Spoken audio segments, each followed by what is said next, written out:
Hello, everybody, and welcome back to the greatest live show of all time. That is right, everybody. For any VOD watchers, I will be sure to include timestamps in the description below. If I forget, do remind me. It's very important to remind me. But we're gonna be talking about how apparently ex-trans left the trans cult after surviving Hamas. Unbelievable Detrans story. And they've got MAGA hats in the thumbnail. I only saw a little bit of this. I skimmed through it. I saw the intro. It is diabolical, to say the very least. And that is an understatement. Now, today I am joined by a special guest with special needs. Lamau? No, I'm just kidding. I'm just kidding. You don't have special needs. That was a joke. Introduce yourself now, or else. Hey y'all, I am Dollaventi. For those of you who are familiar with what I do, I am an Instagram content creator that mostly does thirst trap content or like just silly stuff. But yeah, for those of you who are interested, my link is going to be in the description. But yeah, that is who I am. Hell yeah. I have a few other links that you can find me on, but I will not mention those here. I'm just taking the catters off just because, like, it's, like, too much stuff under my headphones. But, yeah. Oh, you're all good. But, yeah, she just posted a link to her stuff in the thingy. Very descriptive, I know. That's so cool. Wait, they have a pop-out thing? I didn't know that. Oh. Wait, can I make it so that... Wait. Give me a sec, guys. Wait. Oh, that's... Okay, that's interesting. So if I do that, then I go here. No. This one? I did it! Oh my god, wait, now you're in the corner. Whoa. I'm a genius. Okay. Guys, I figured it out. Now we can do React Swap together. Yay, we love React Swap. Okay. Oh my god, my hair is a fucking disaster today. All right, we're just gonna ignore the fact that my hair is literally a disaster. This is not the first stream I'm doing today, guys. All right, listen, my hair might be a disaster, but not as much of a disaster as the slop we're about to watch, guys. All right, don't you worry. We're about to watch something very interesting. All right, guys, we're gonna be taking a look at ex-trans left the trans cult after surviving Hamas. Unbelievable Detrans story. Oh no, guys, it's unbelievable. Now you can see, you know, it's two people that have MAGA hats. I just remembered to put you in the other corner. There we go. Now, with that being said, you know, I want to get straight into the meat, the juice, the slop tent, if you will. Now, like I said, we're off to... Wait, you're frozen? Oh, shoot, you're right. Huh? I wonder why that is. Hold on, let me try to do... No, it's on my end. It's on my end. Or are you... Okay, I'll reload the camera. Hold on.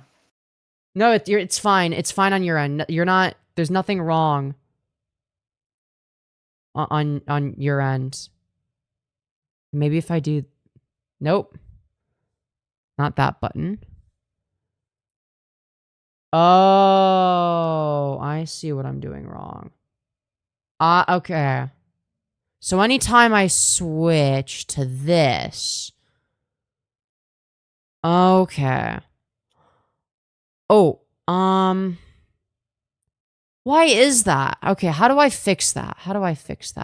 Because, yeah, No, that's really interesting.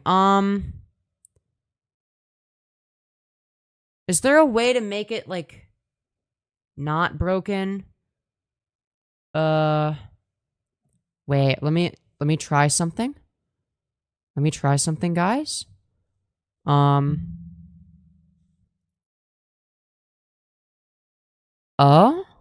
Huh? Whoa, wait, that's wacky. What? Now then it makes it small. Femi will fix it. Dude, I don't know if I can fix it. Guys, I'm not Bob the Builder. The fuck? How do I... Do you have a second screen? Yeah, but that's where I look at chat and whatnot. It wouldn't work that way either.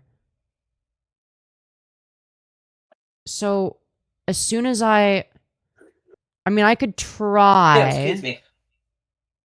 Doing that, but I think it would have the same issue. Yep, it just freezes. If I do that. Okay, I did not foresee this issue. I should have figured this out ahead of time.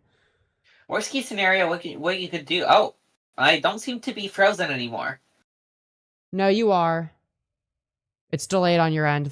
So, what's happening on my end, okay, is if I put the window that has you in it in the foreground, it unfreezes you. But as soon as I put a different window on top of it, you freeze on my end. So this is not an issue on your end, for the record. This is a me issue. So There's a simple fix. Go on. You just shrink the window and put I it tried there. that.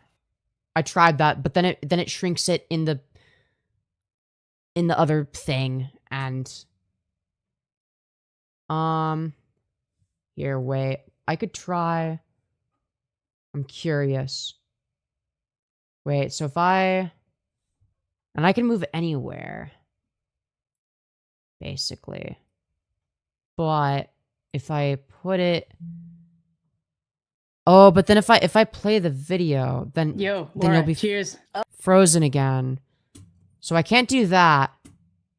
This is making me giggle. Dude, oh my god, I fucked this up so bad. I'm sorry, chat. I brutally fucking... Okay, maybe if I unpop out the window. Okay, maybe if I do... Window capture device. Oh my god. No. Discord.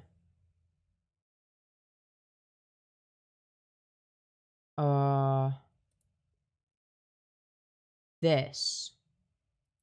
Okay. Actually, wait. I think I might have a fix. Wait. Let me try something real quick. Give me a sec. Maybe if I do this... Wait, fuck. I'm retarded, wait. No, automatic. Okay, force SDR. What? Okay, let's try this. Alright. Good, you're moving. Okay. But then if I open this, then you... Nope, you froze. Fuck! Does that do anything? Done? No. Shit. That's really... Okay. Is there a way to fix this, chat? Is there a way to fix this? Guys, how do I fix this shit? Tell me your title is satire? Yes, obviously. Femyoz technician on the case? Yo, true. I am so fucking sorry. We should have done this before stream. I thought that it wasn't gonna be an issue. What the fuck? What if I do this? Then what? Can I do that? Alright, wait. And then if I go like this? Nope, it still freezes. For fuck's sake, dude.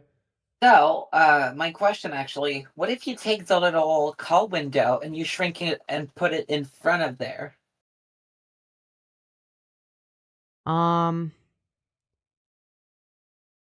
Here, what I could do maybe... This is gonna be really fucking annoying for me. But as a temporary fix...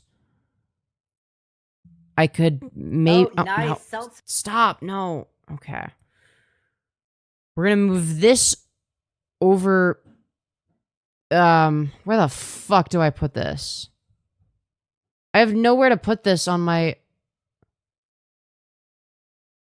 Oh, wait. Yes, I do. Oh, I'm very smart, actually. And then... Wait. Are you still moving? Then I zoom that in. Then I go like that. Here, wait. Move? Like... Huh? Oh, that's interesting. I'm there in the back, though. If I move here, you can see it. Oh. Oh, that's Oh, really is it fixed? interesting. Yeah, it's fixed on your guys' end. It's really fucking wonky on my end. But yeah, for now it's fixed. And then if I do that, then I can't even see my own face properly. But and then if I go nope, oops. All right, then it's going to be broken again if I do that. But that's... Oh, I also need to screen share. Sorry, we're like doing this for the first time, clearly. So yeah, I need to screen share to you. All right. And then I gotta make your window go up there. Then I gotta go here. I have to... Dude, this is the most scuffed ass fucking setup imaginable. Holy fuck, that took forever to figure out. Guys, today we're going to be looking at a video called Ex-Trans Left the Trans Cult After Surviving Hamas. Unbelievable detrans story. Oh boy, I'm so excited. Yo, yay. Laura, cheers. Oh, nice. Seltzer. Cheers. You're an honorary Jew. Water. Yes! They're an honorary Jew! Let's fucking go, dude! Let's go! W honorary Jew. We're also gonna boost the audio a little bit. So let's try 2 times, because they're a little bit quiet. Summer berry.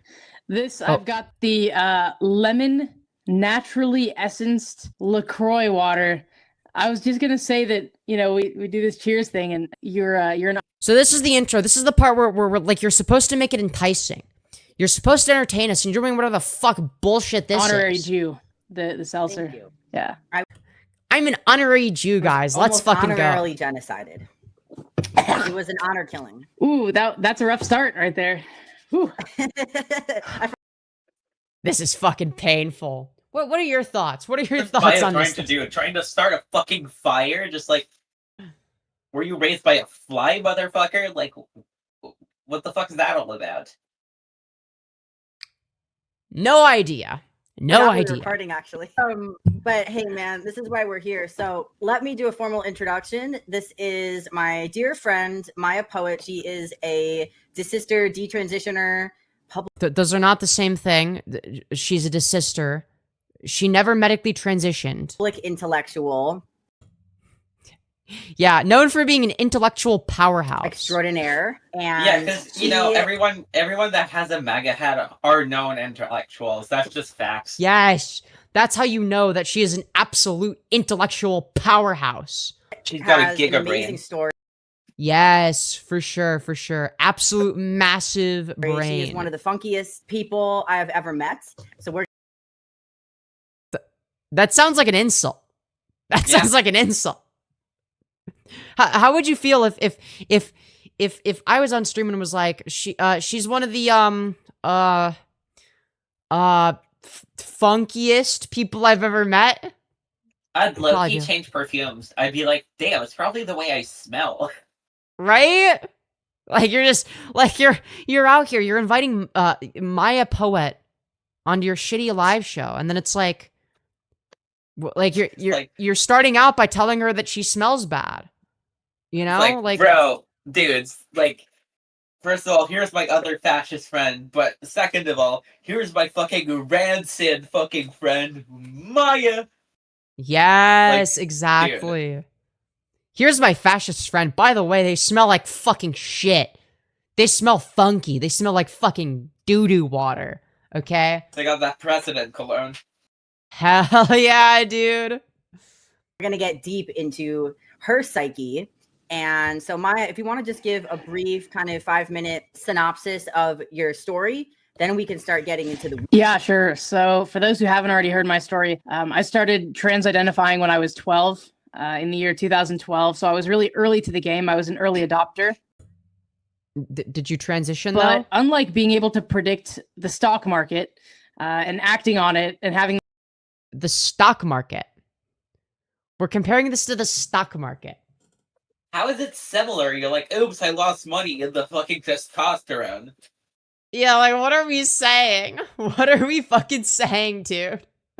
As an ex-detrans, retrans trans man, fuck Maya poet, real. Fucking real. this be a good thing, this kind of hijacked half of my life. And my parents were not affirming because they're smart and skeptical. And so they True. When parents are like anti-trans, that's because they're smart and skeptical. Okay, that's so true. Yeah, the MAGA movement known for being smart and skeptical. You know, known for being absolute paragons of intellectual thought. Wait, hold on. I just had a thought. It's so rude, but I had a thought. Go on.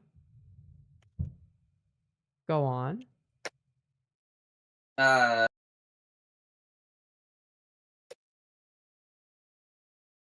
Okay, why does Maya low-key look like a fucking fascist version of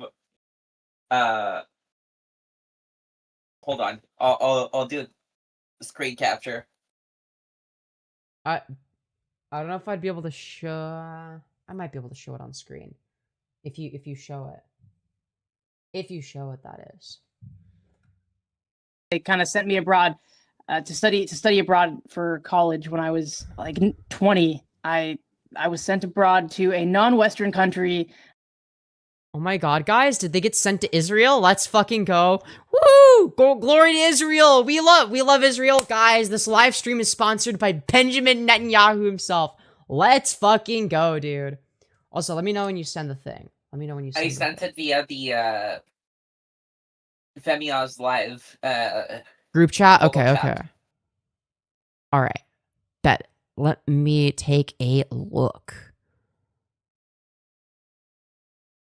Oh my fucking dude. I mean, that's just fucking true. That's just fucking true. She looks like she's about to serve a 1,000-year-old vampire. Yeah, I mean, yeah. Yeah. Yeah. Yeah. Yeah, you're not wrong. You're not wrong. You're really not wrong. It's rude for Guillermo, though. Yeah. Hoping that this would get me to stop the process of transition. And I picked Israel because I'm Jewish, and I just Yeah! Woo! Glory to Israel! Yeah! decided Yeah, to picked go to Israel. because I'm Jewish and I want my people to die just because I'm miserable and because I'm fucking chopped. Hell yeah, dude. Let's fucking go! Woo! Also, dude, realized- use both your eyes. What's that? Dude, use both your eyes. Yeah, one of them just doesn't work, I don't think. I don't know, man. I'd be in that body, I wouldn't work either. I'd be like, I don't want to see this fucking shit. Yeah. No, me neither, man. Me neither. that because of god damn it, I decided that because of the strict sex stereotypes of that culture, that it would actually be much easier for me to live as a man. Yeah, obviously, people that are in favor of strict sex stereotypes, those are the people that are obviously the most trans-affirming, as we all know. Yeah, notoriously pro-trans misogynists, yes. Yeah, I thought they were all gonna be, trans-inclusionary radical misogynists. But I was truly devastated to find out that they didn't say I was heckin' valid. Like, okay, dude, like... Than it would be in the United States. So I just... Like, what a fucking stupid thing to say. Yeah, I thought that the place that had more rigid sex expectations, more rigid sex categories, was gonna be more accepting of trans people. In what fucking world, dude? In what fucking world? Just went to Israel and I lived as a man, both within Palestinian Muslim communities and within Orthodox Jewish communities, as well as within the broader secular Israeli society. And I really integrated myself into those communities as a man. Wow, dude, they're an honorary IDF soldier. Let's fucking go, dude. That's epic. And it was really not until I lived through multiple wars that I began to sort of question the fundamental premises of gender ideology. Dude, what exactly does gender ideology have to do with fucking what the Israeli government bombing innocent Palestinian children? Like, what the fuck are we talking about? Because dumbass was like, that's not what I was promised as a man. I'd be told I'd be powerful in the war. No, you're useless because you can't aim, motherfucker. You can't use both your eyes. You're useless. No, but he was promised 2 functioning eyes 3,000 years ago. You don't understand. He was promised. Sounds like a skill issue.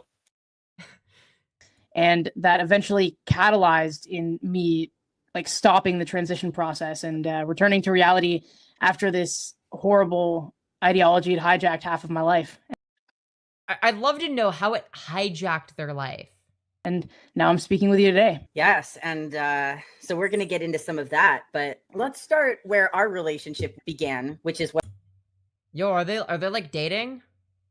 Yo, that's fucking crazy, dude. They're both chopped, so it'd be like... Their looks matched. I feel like the one on the left is uglier, though. I don't know. Yeah, it's the makeup. Yeah, but, like, can you imagine what they look... how much uglier they are without makeup? That's what they look like with makeup. It's like, the makeup you did is just a makeup to make you look uglier. Which, I mean, reflects your personality. On that, bravo, you did a good job, but... Yeah, for sure, for sure. What's relevant for me. But also it's relevant because meeting me and some of the other detransitioners in Killarney, Ireland in 2023, last year, at the first GenSpec conference was the first time that you were in person with people who had detransitioned. So you were still trans-identified at the time. Damn, that's fucking epic. So, like, anyways, what are the reasons that gender ideology, as you call it, is wrong? What are the necessary and sufficient conditions for a transgender worldview? I would love to know. Time when we met. And so I was wondering if you could take me back to that moment. How did it feel to be at a gender critical event? I know you were kind of blindsided a little. You didn't even know exactly what was going to happen. So take me back to that moment in Ireland. What were you thinking? What were you feeling? Well, but I love it when we don't ask any relevant questions like, yeah, so like what about gender ideology did you believe in that was wrong? What changed your mind specifically? Like what was the thing that you used to believe that you realized was factually incorrect? Like, well, like what did you believe that was false? Like, I just kind of stumbled into this conference after having a few beers at an Irish pub. So you stumbled into a gender critical conference. Chat, have any of you accidentally stumbled into a gender critical conference after having a few beers? Has this ever happened to you? Envy, has this happened to you? No, I used to be a raging alcoholic, and never have I ever dropped to a place like a critical gender event by accident. Yeah. Yeah, it's just like it sounds fucking made up. So, like, I think that took some of the stress off, to be honest with you. I had just become legal in Israel, and so I could leave the country after about 3 years of having no legal status. And so I ventured abroad, and, a few things happened, and I ended up in an Irish pub, and then I ended up at the GenSpec conference. And I've got to say, like, it was a really odd experience because I'd been doing some gender critical research really following the first war I lived through, and sort of once I realized that my lefty American friends were supporting Hamas and that there was nothing I... Dude, where are the people that are supporting Hamas? They're the people that are anti-Israel. Because the IDF is full of a bunch of, like, the disgusting genocidal freaks. Like, well, I'd love to know, what is this person's stance on Netanyahu? What is their stance on the IDF? What is their stance on Israel literally committing war crimes? I'd love to know. Or is that something that they support? I feel like it might be something that they support. I'm just saying. Hold on, I'm gonna... Give me a say that would convince them to not support Hamas, and that my research that I had done to get my friends to stop supporting Hamas had actually launched me into the right-wing algorithms of the internet. And then that's kind of how I started to encounter gender critical content, several years into living as Dude, me when I base my entire fucking personality off of the algorithm, dude, that's so fucking epic, dude. That's awesome. a man, it was weird to sort of see a lot of these people who I'd seen speaking about this subject online in person. Dude, who fucking cares? Bro. Yeah, Maya was definitely not trans to begin with. And No. I'm not sure if I It's like, it's very obvious. was aware of you. I was aware of Richie. I was aware of Kira Bell, but very, very tangentially, because what sucked me in wasn't necessarily the human stories, because I didn't see any human stories that kind of resembled mine. Maybe you could look at, I don't know, peer-reviewed literature, the thing that actually fucking matters. Oh no, we're not gonna do that. Because what about my anecdote? What about my anecdote where I can say literally anything? Like, okay, dude. And so I thought that, if I genuinely, her story, like, let's be honest, like, there's no way it's not made up. Oh yeah, for sure. We all know it's made up. wanted to detransition, that I would just have to, grow my hair out and wear women's clothing again. And There you go. You said the quiet part out loud. You never transitioned. Oh wow, you cut your hair and wore masculine clothing. Wow, what an incredible detransition. You grew your hair back out. Are we fucking That's serious? rebellious behavior. Whoa. Dude, you cannot make this shit up. Oh my god. What sucked me in wasn't necessarily the human stories, because I didn't see any human stories that kind of resembled mine. And so I thought that, if I wanted to detransition, that I would just have to, grow my hair out and wear women's clothing again. And So, like, you've never taken HRT? Yeah, no, precisely. What are you detransitioning, like, to and from? Like, short hair to long Transitioning hair? from being an idiot to being a moron. Yeah, like, wow, you grew your hair out. Like, what? Good job, I guess? Like, what? just do things that fundamentally didn't appeal to me, things that I wanted to pursue, and that I thought the trans identity would give me the license to pursue. So literally the only difference is that they used he, him pronouns instead of she, her for... Okay, so, like, they literally didn't even fucking, like, transition beyond that. Like, okay, they socially transitioned, I guess, by cutting their hair shorter and wearing different clothes. What? Okay. It's like... So it's like they went from butch lesbian to slightly less butch lesbian. Like, what? As fucking, Vinge Red just pointed out, like, they're just fucking pissed because, she was born a fucking dweeb. True. And she thought she would be, like, this cool fucking, probably mysterious guy, but she just ended up being a fucking dweeb regardless, and she was like, that's not what I wanted! She wanted to be, like, a cool, mysterious yaoi character, okay? She wanted to be like the guys that she sees in yaoi. And then she wasn't, because she was still just as ugly after cutting her hair shorter. Maybe even uglier. And she looked nothing like the guys that she saw in yaoi, so she decided to take the brave, controversial stance of detransitioning by not getting a haircut for a longer period of time. No, exactly. And May literally described it perfectly. She was basically a tomboy, so it's not being trans. Yeah. It's Yeah, completely different. Exactly. Like, this person was never trans. So No. it was really cool, actually, to meet you and to meet, some of the other detransitioners, and there were a few butch lesbians who had also detransitioned and were at that conference. Again, like, when you were, like, a quote-unquote trans person, what exactly were you transitioning to and from? I'm a little bit lost. Like, is the transition in the room with us? Like, I'm confused. Like, you cut your hair, that was it?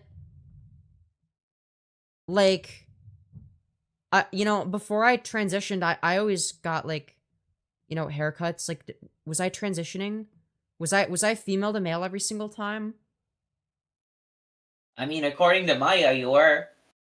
Dude, I was literally female to male every time I got a haircut, because that's detransitioning apparently. And it was really meeting them actually that sort of made me realize, like, wait a second, these are people who are very similar to me. They did the things that I really want to do. Like cutting your hair. And they've come out the other side and said, look, this is a bad idea. Don't do it. It's a bad idea to get a haircut, guys. It is a bad idea. Do not get a haircut. Also, if it was that easy to convince you not to transition, I'm sorry, you never were even close from being trans.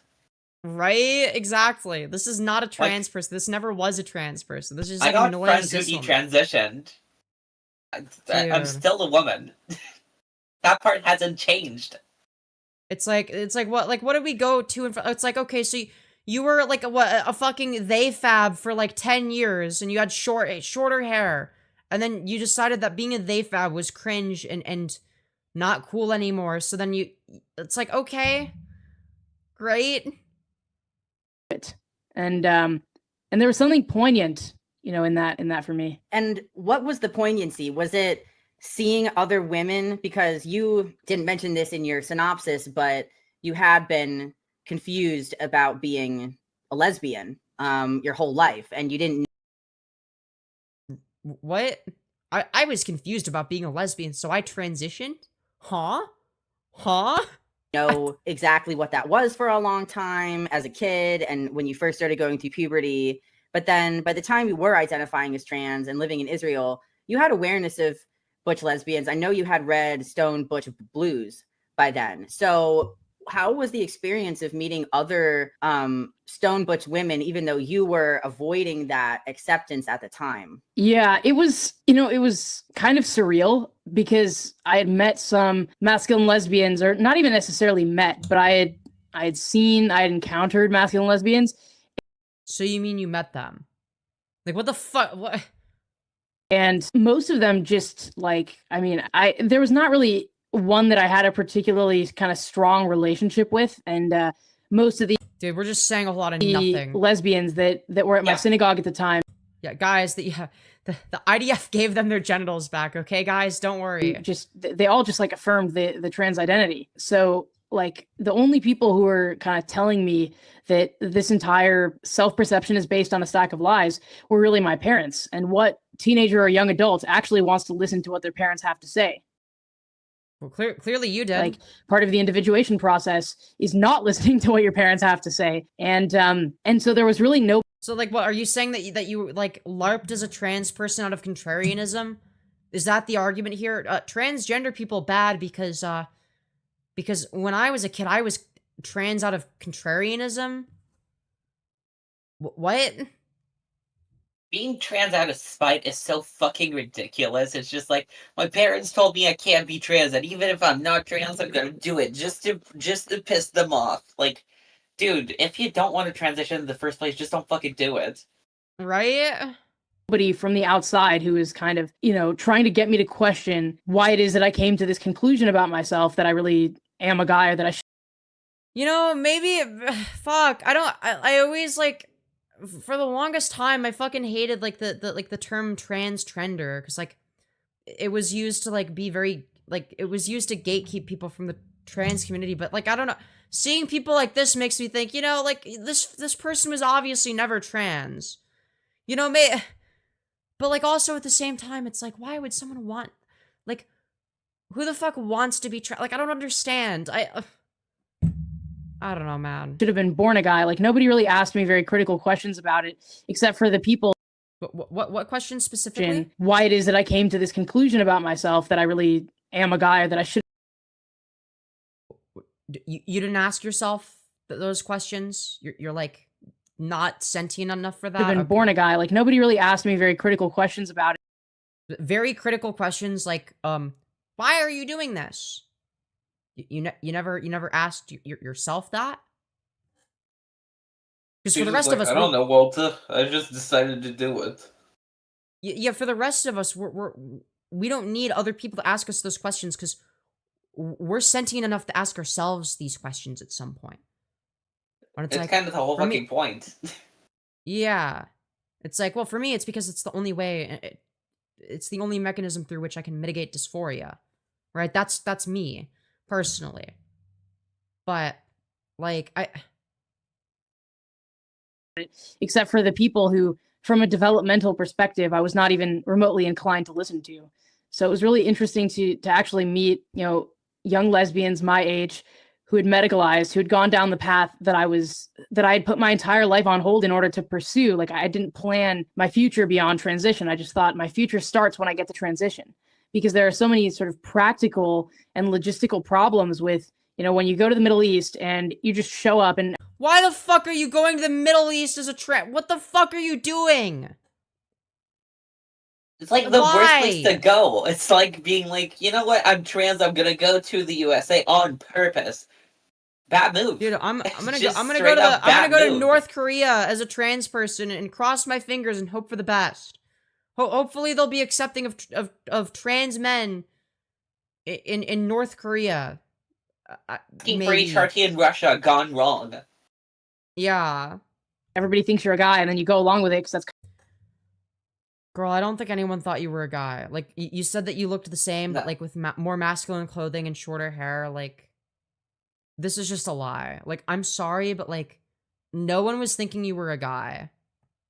No. Like, literally no one. kind of what you're going for. Like there were moments when I had doubts and kind of wondered, you know, it was a lot of it was in the gay bar, like when I'd meet lesbians, like feminine lesbians, who strictly, you know, wanted to date women, and they wouldn't count, you know, women who identified as men to be women, whether or not they'd medicalized, because of these woke politics. And Or maybe because they assume that like there's a good chance that you end up going on testosterone and they wouldn't be attracted to you anymore. Yeah, you and I'm look sorry, too what masculine. kind of woke politics are you talking about? You're in a gay bar, dumbass. Like, yeah. you identify as a man, you have no business there. The fuck are you talking about? Right? It's like, Like, why yeah, are you I'm trying- a man, but I'm gonna go into a lesbian bar, and then I'm gonna be upset because they don't want me because I'm a man. You are an idiot. Right? It's It's what like, you yeah, are. if you're like a trans guy, why would you be at the lesbian bar? Like, it Yeah, makes sense. no dude. reason to be there. Right? so it The just only kind of made reason me why realize you would go there is because you don't identify as a man in the first place, and you just get upset because after that you're like, oh yeah, but I'm a man, and then they're gonna be like, well, the fuck are you doing here then? Yeah, exactly. Yeah, why are you still here? Why are you here? Exactly. medicalized because of these woke politics. And so it just kind of made me realize, like, wait a second, even though I haven't gone on testosterone, like this is already harming my chances of dating. Just Because lesbians were attracted to women and people that look feminine don't want to date a trans guy. I just don't understand. Like, it just doesn't make sense. Like, as someone that's pretty much exclusively attracted to women, I wouldn't date a trans guy, and the reason for that is even if it's like, you know, one that's pre-HRT, there's a good chance he goes on testosterone. So even if I'm physically attracted, that's gonna last for how long? Not very after he starts testosterone. Yeah, and let's be completely honest here. Like, this is not what harmed your chances of dating. What harmed your chances of dating is you being there. Right? You're a fucking dweeb, and I'm saying this as a nerd myself. That, trust me, that's not what's harming your chances of dating. The first one being, you go to a gay bar, you're a man. First of all, well, red flag. But Yeah, what are you second of doing at a all, lesbian bar as a fucking man? Like, what? it's like Like, as like a straight man. Like, it doesn't make any sense. if your personality is as empty and shallow as what you're saying right now, I don't see Yeah. why anyone would start dating you if you're like, you can't even decide for yourself. You have to go into a fucking convention of people that are like, you know, transitioning is wrong. And you're like, oh, you know what? If a lot of people say it, then it must be true. Like, Yeah, this You're person has fucking- zero fucking beliefs of their own. No, they're fucking sheep. Yeah, exactly. Exactly. They believe a whole lot of nothing.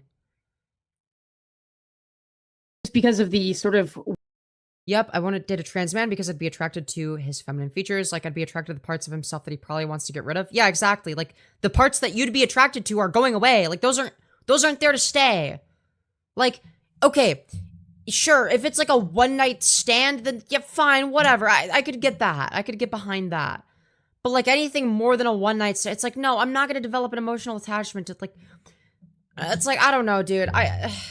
woke ideological aspect, which I think not very many people talk about. And so there were many moments throughout the trans journey, the mystical gender journey. What is this mystical gender journey? What the journey of cutting your hair shorter? What the fuck are we saying? Wow, you cut your hair shorter. And then, now you're a detransitioner. Oh my god, the woke mob convinced me to wear guy clothes and cut my hair shorter. Oh god, the horror! What the fuck are we whining about? Hi, who's your guest this time? Feel free to shill yourself, by the way. It's literally like, goddamn. Wait, post your Instagram link in the chat. Oh, Someone was yeah, asking. absolutely. Yeah. That I started to have doubts, Shit, I but don't those have doubts any. never had a Fair enough. chance to materialize because I'd gotten into my practical life, of working cash jobs as a cleaner before I had attained legal status in Israel. I worked for a lot of ultra-Orthodox Jewish families cleaning. Dude, this is the average person who wants to move to Israel, by the way. Okay, this is what people who willingly choose to go to Israel are like, okay? This is what people who want to go from America to Israel are like. All right? I'm just saying. Their houses. And obviously, if I were to, show up and not bind my breasts, I mean, that would have been unthinkable to me, but I would have had to wear a skirt. I would have had to, present in a more feminine way if I wanted to, show up and clean their house as a woman. Yeah. No shit. You acknowledged that you knew that they were sexist as fuck. Like, before you wanted to move that... Well, why would you be surprised? But in order for me to kind of do that in a way that seemed comfortable, like I had to put on like a yarmulke, like one of these bad boys. Except I would never wear this red one because this red, it would have been way too flashy. It would have been considered like kind of too vain for the families that I worked for. So I wore like muted colors, and I wore like the black pants and the. So what you're saying is that you existed as a woman back then too? So where was the part where you were a guy? I thought you said everyone thought you were a guy. If they did, then why would that even be an issue? If everyone just thought you were a dude. And the white shirt. And I, presented myself as if I was a man. I cleaned their houses. And when I was thinking about, when I was on the precipice of attaining legal status in Israel, I had to start thinking about like what I wanted my future to be. And I had just kind of like, I had a degree in political science, and I didn't know exactly what types of jobs I wanted to pursue, but I had attained a pretty good level of Hebrew by then. I already spoke Arabic and Russian. So the job market could have theoretically been open to me. But then the question is, like, everybody knows me as a guy. Again, this is just a fucking lie. On my legal documents, I might cover Isaac Uncooked at some point. He's like his own can of woman. worms. He's like also kind of a deranged person, but it's like, he's like severely mentally ill, and it's like you like instinctually, I feel quite bad for him. And if I want to get a job, I'm going to need people to write references for me. Like, especially in the Middle East, it's a culture where everything is based on connections, personal connections. Yeah. Like, if you're having trouble with the bureaucracy and you have a personal connection to somebody on the inside, you will be prioritized. That's interesting. That's interesting. So, a connection to someone on the inside. That's just how the Middle East works. And so if everybody knows me as a man, but my legal documents, which are also required for the purposes of work and being paid and being employed, are it's all written down there that I'm female, like that obviously presents a logistical difficulty. And so I was kind of faced with sort of a fork in the road. you know, like, you put yourself in that situation. Like, that this is... like, you're acting like you were surprised.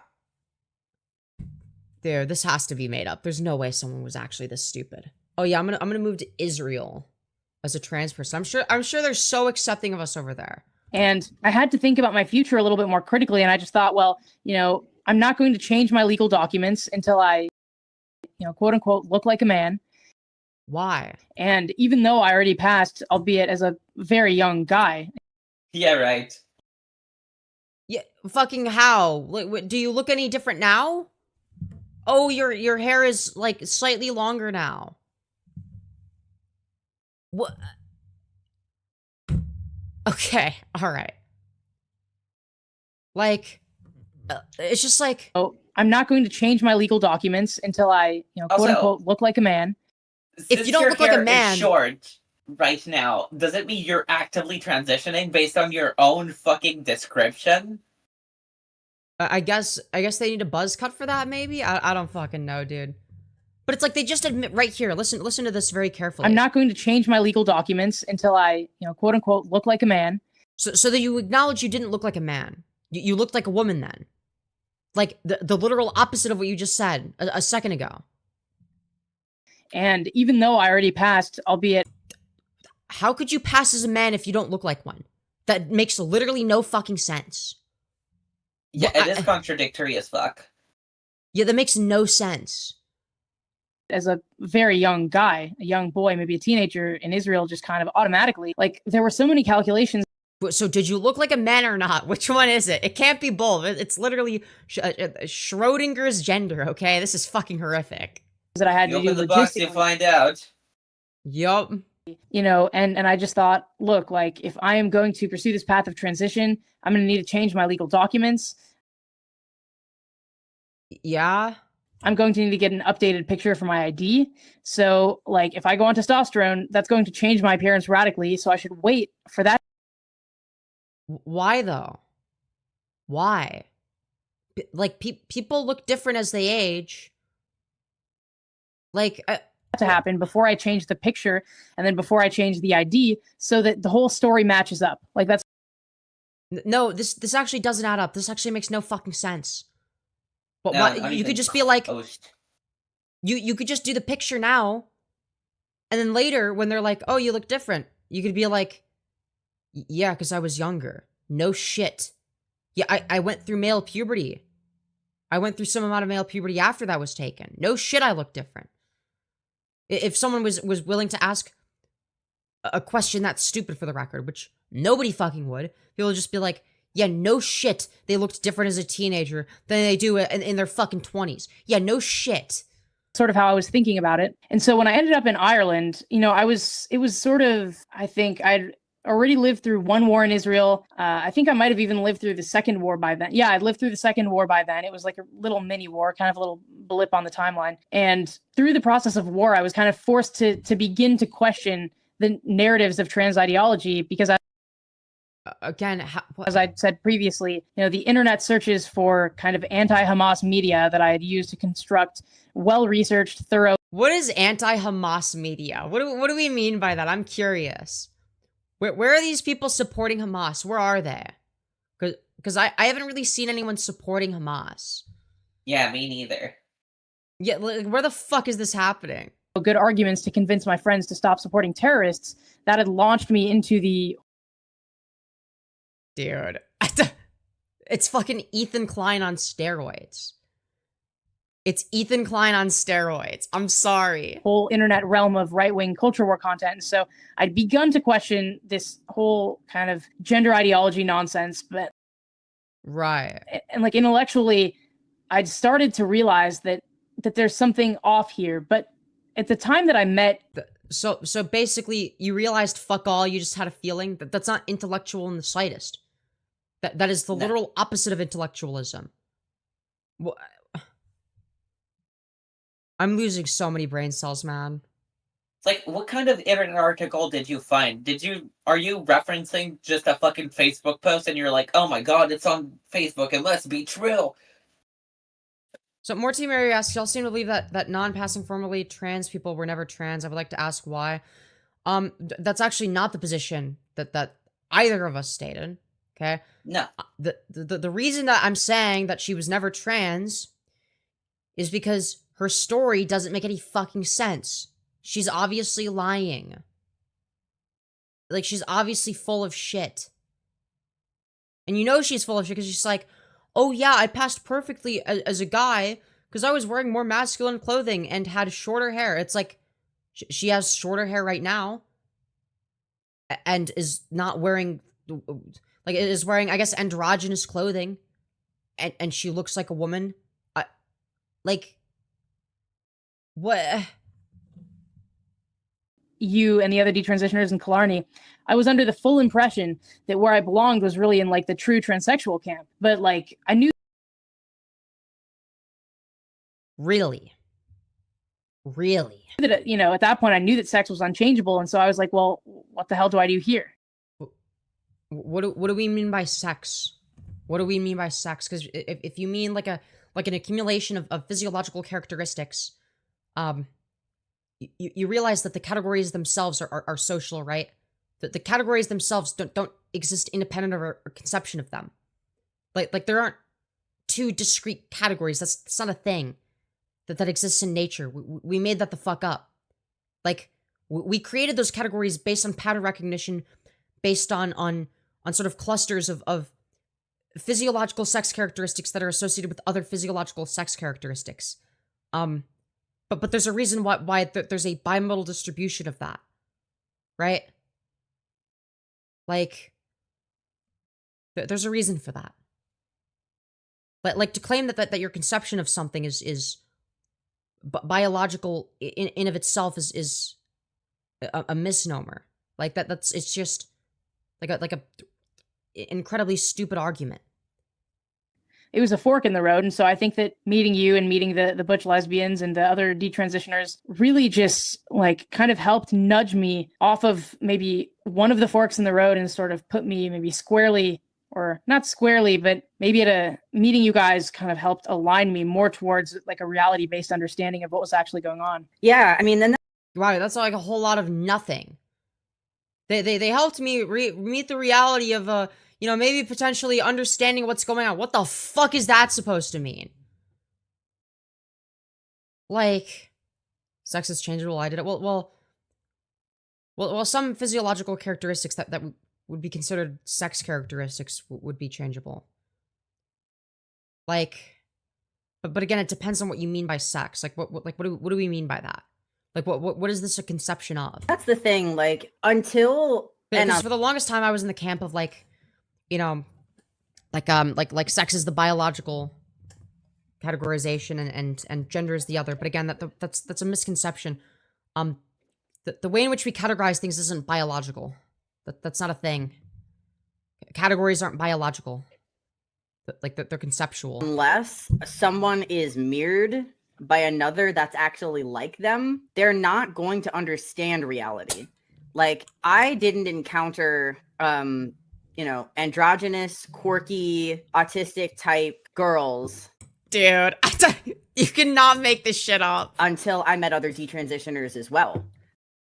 You had never met other quirky autistic girls until you met detransitioners. I can name fucking over 20 trans girls at the moment that qualify exactly as what you're describing right now. Yeah. No, but those are men. That doesn't count. But obviously by then the damage had already been done medically. But this is the thing. You don't think that natal puberty does damage to trans people? Because I'll tell you it does. There are trans women who were sexually assaulted as children who were also forced to go through male puberty, who have straight up said that going through male puberty was significantly more traumatic than getting raped as a child. So, like, you're fighting with a double-edged sword here.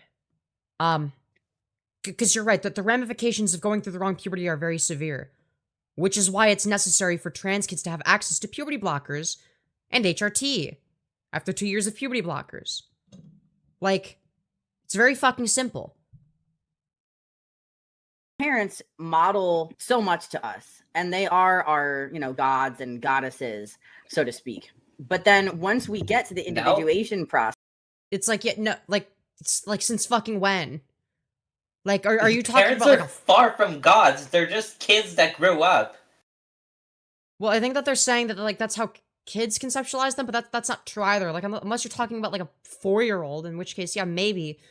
But like unless you're talking about literally a 4-year-old, but no. You start questioning things early on. Or at least I did. Like, I started questioning shit like what, like somewhere from ages 3 to 5. Like, No, I did too. yeah, I feel like that's normal. Like that's when you're supposed to start questioning things. If you question them sooner, then great. But you should start questioning them at least at at the latest, like probably 5 or 6, maybe 6 at the latest, right? Is when you should, but if not sooner, like you should. Ideally, you would question authority sooner than that, right? By the age of 6, you should start questioning all authority figures, right? Otherwise, you're just not able to think. We need peers that we relate to. And you were relating quite a bit to some peers. You were relating to straight male peers, but they weren't exactly you.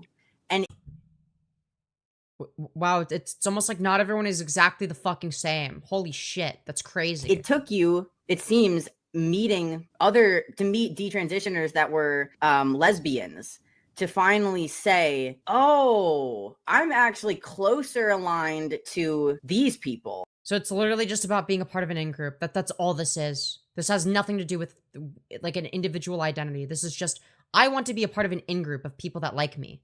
That's it. That's literally all there is to it. It's fucking embarrassing. Than I am with straight men. Yeah, I mean, I would. Yes, if you're female socialized, yeah, no shit. Yeah, no shit, you're gonna have more in common with other people that are female socialized that may or may not have also had the desire to transition at one point. And hell, might actually also be dysphoric to some degree.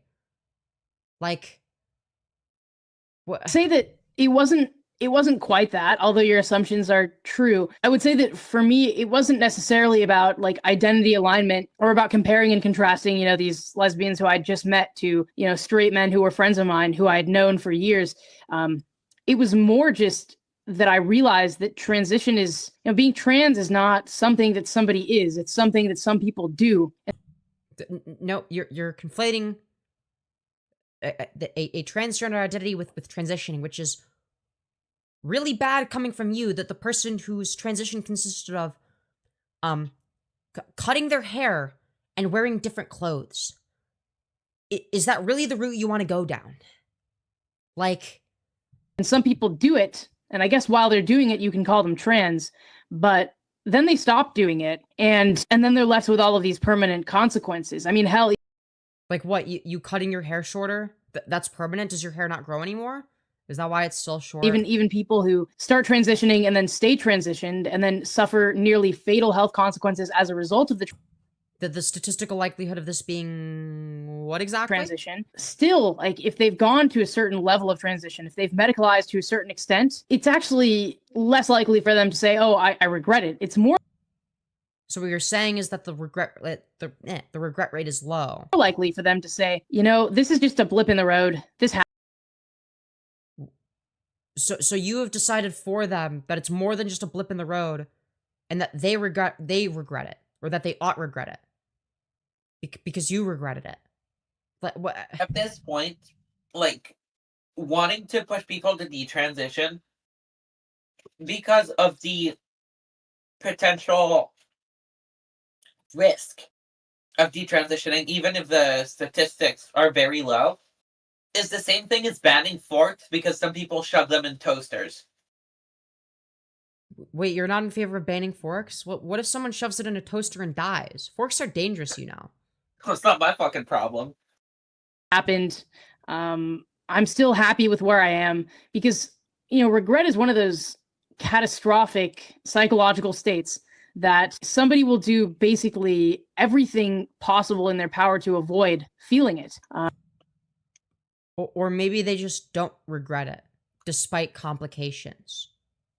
Which should tell you something. Like, Well, Like you can have two women who have been in abusive marriages and have had children by these abusive men, and one woman. Detransing actually made me go through AFAB puberty earlier due to the trauma I got from detransitioning. Yeah. Will say, I really regret this entire relationship. And another woman will say, this was a really bad experience, but at least I got my kids out of it. So it's not. Well, yeah, if they have kids that they love, then like, yeah, it'd be fucking deranged if you have children to be like, you know, the kids that I'm raising, that I chose to put into the world, oh, I regret having them. We're suggesting that that's the normal, healthy thing to say. It's like, no, you could have a bad relationship with like an abusive ex, but let's say you have kids with them and you love your kids dearly. Like, would you regret it at that point? You'd be like, no, I would go to hell and back for my kids. If you're a parent, if you're a good parent, that is. If you're a shitty parent, then you'd be like, yeah, I regret having my kids. But if you're a good parent, no, you wouldn't regret having your kids. Not a total regret, which is why if we're thinking about, you know, assessing if a transition is a success, actually regret or lack thereof is a really bad clinical metric for that. It's really not. You haven't established this. The example you gave, I disproved in like 5 seconds. Because it doesn't actually tell you anything other than some people are more psychologically stubborn. That's not what that tells you, though. Like, and they're more willing to they're more vulnerable to the sunk cost fallacy.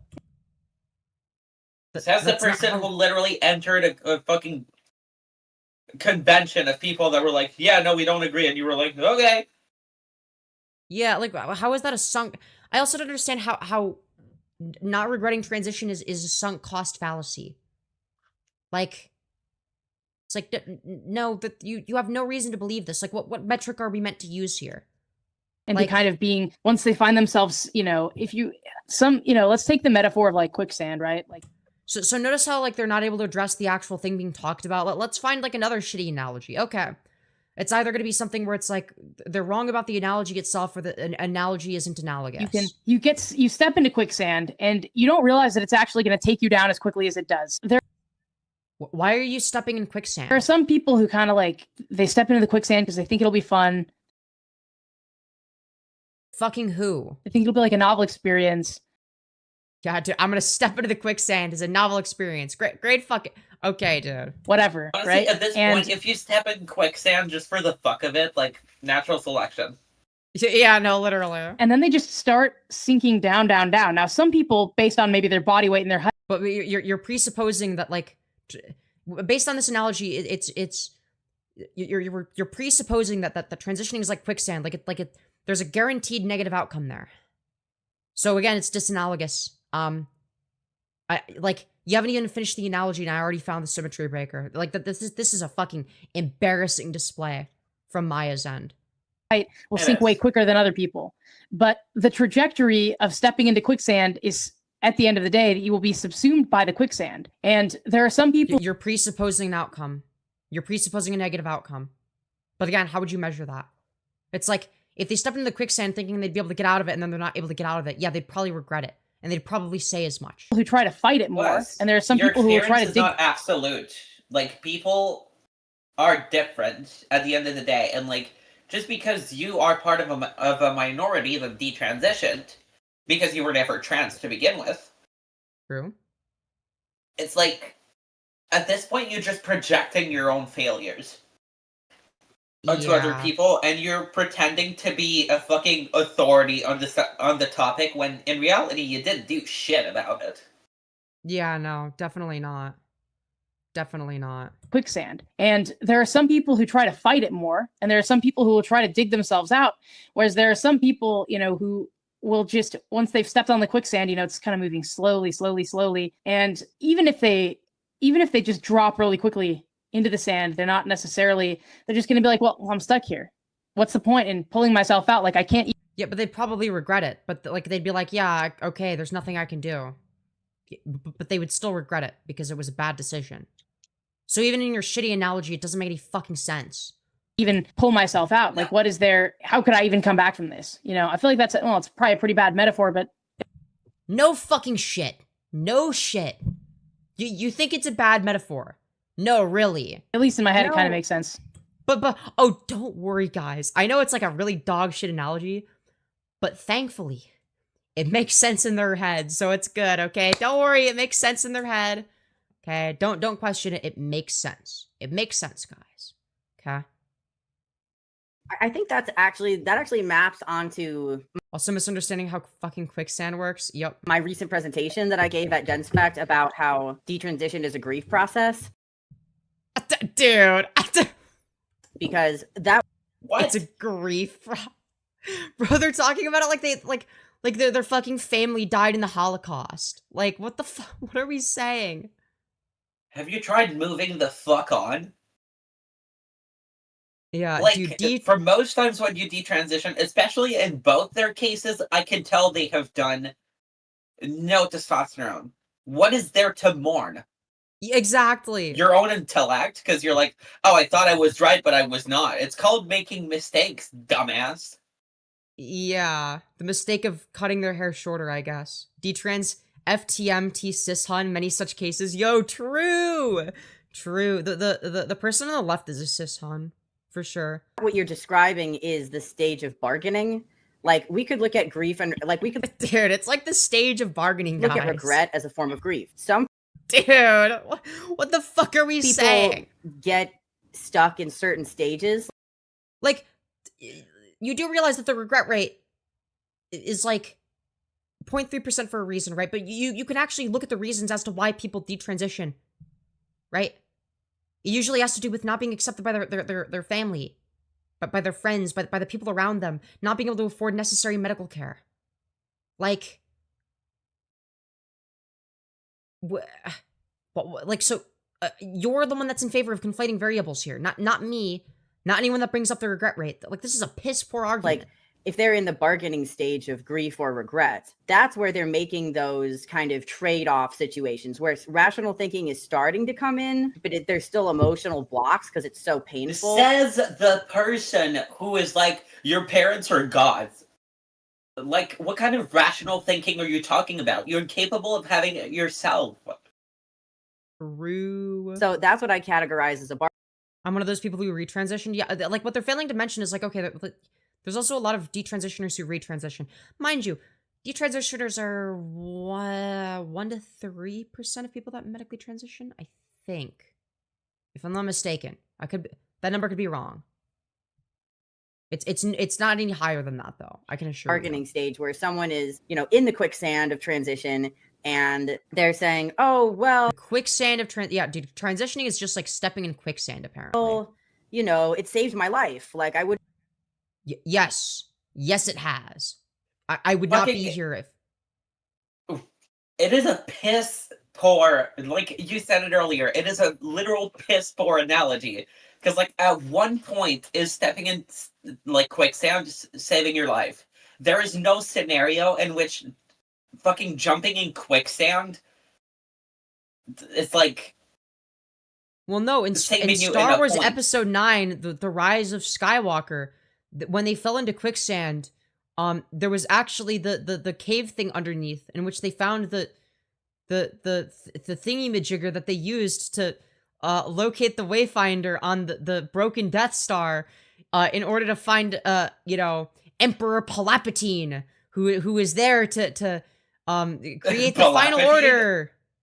Yeah, I called Palpatine Palpatine because it's funnier that way. It is in fact funnier.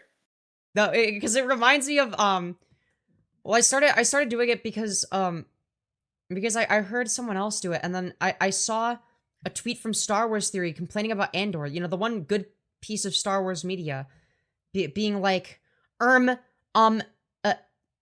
Empire, the Empire might be evil, okay, but they wouldn't do rape. And it's like, yeah, so true, okay? Dude, Darth Vader and Emperor Palpatine say no to rape, okay? C is for consent, Darth Vader says, as he chokes the Imperial officer who committed the rape. Like, it's so fucking stupid.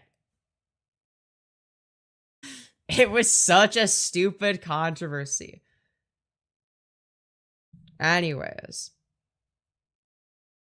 be who I am without it, and I wouldn't. Yeah, I would be fucking dead if I didn't have access to HRT. You're right. Yeah, true. Truth Duke. Have X, Y, or Z, or they make excuses like, well, Okay, yeah, I guess maybe I did. Okay. I thought she was gonna go somewhere else completely on that field. Like, I thought she was gonna use the infamous chromosome, like, fucking argument. Oh, yeah, same. Same. As soon as I heard XY, I'm like, oh god, here we go. Here we go. I'm actually shocked that's not where it went. Also, goodbye, Maester. I hope you've enjoyed your stay. Didn't need to, have the vaginoplasty. Like, there was, complications from it, but it Yes. helped my dysphoria. Like, wow, it's almost like despite the fact that there was complications, it's still beneficial sometimes. Whoa, crazy. there's a lot of compensation. No, it couldn't possibly be the case that it's beneficial despite complications. No, they must be lying to themselves. It's impossible that they would benefit from a thing even if it has complications. That's crazy. Because I'm always right. No one can fucking tell me I'm wrong, because, like, my opinion is absolute, and, like, my experience is absolute. Which means that people are just stubborn who can't do it. Like, dude, fuck off. Well, you can also compare it to regret rates of other life-saving surgeries. Like, yeah, literally, someone in chat earlier, I think, brought it up. Yeah. Anno0001 stated, like, regret for heart rate surgery is higher, and same for knee surgery, actually. Yeah, knee surgery is higher, heart surgery is higher. It's like, well, surely by their logic, it should be even higher for those things because, they're going through the stages of grief that they just are in denial about the fact that they regret it. Because regretting something is very difficult. I don't hear people complaining about fucking banning knee surgeries and, like, surgeries in general. Yeah, exactly. And I think people regretting having children is higher. Really get stuck in the. But these people want you to be forced to have kids, so. It's like, oh, what's that? You got fucking raped as a 9-year-old? Well, you should be forced to carry the rape baby to term. Like, okay, dude. The bargaining stage. And then obviously with grief, you're moving your way through all these feelings and denials, eventually until acceptance. And then acceptance for the detransition grief process is. When I saw the caption, at first I thought it said detransition grift. And I was like, yeah, fucking spot on, dude. Spot on. Okay, my body wasn't the problem. I made the wrong move.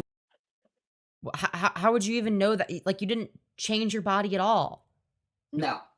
Like, yeah, maybe you could say that if, like, okay, like let's say you medically transition and you're like, oh, I actually feel worse now.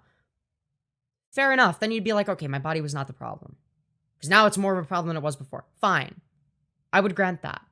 But, like, I'm not willing to grant that if you didn't change your body.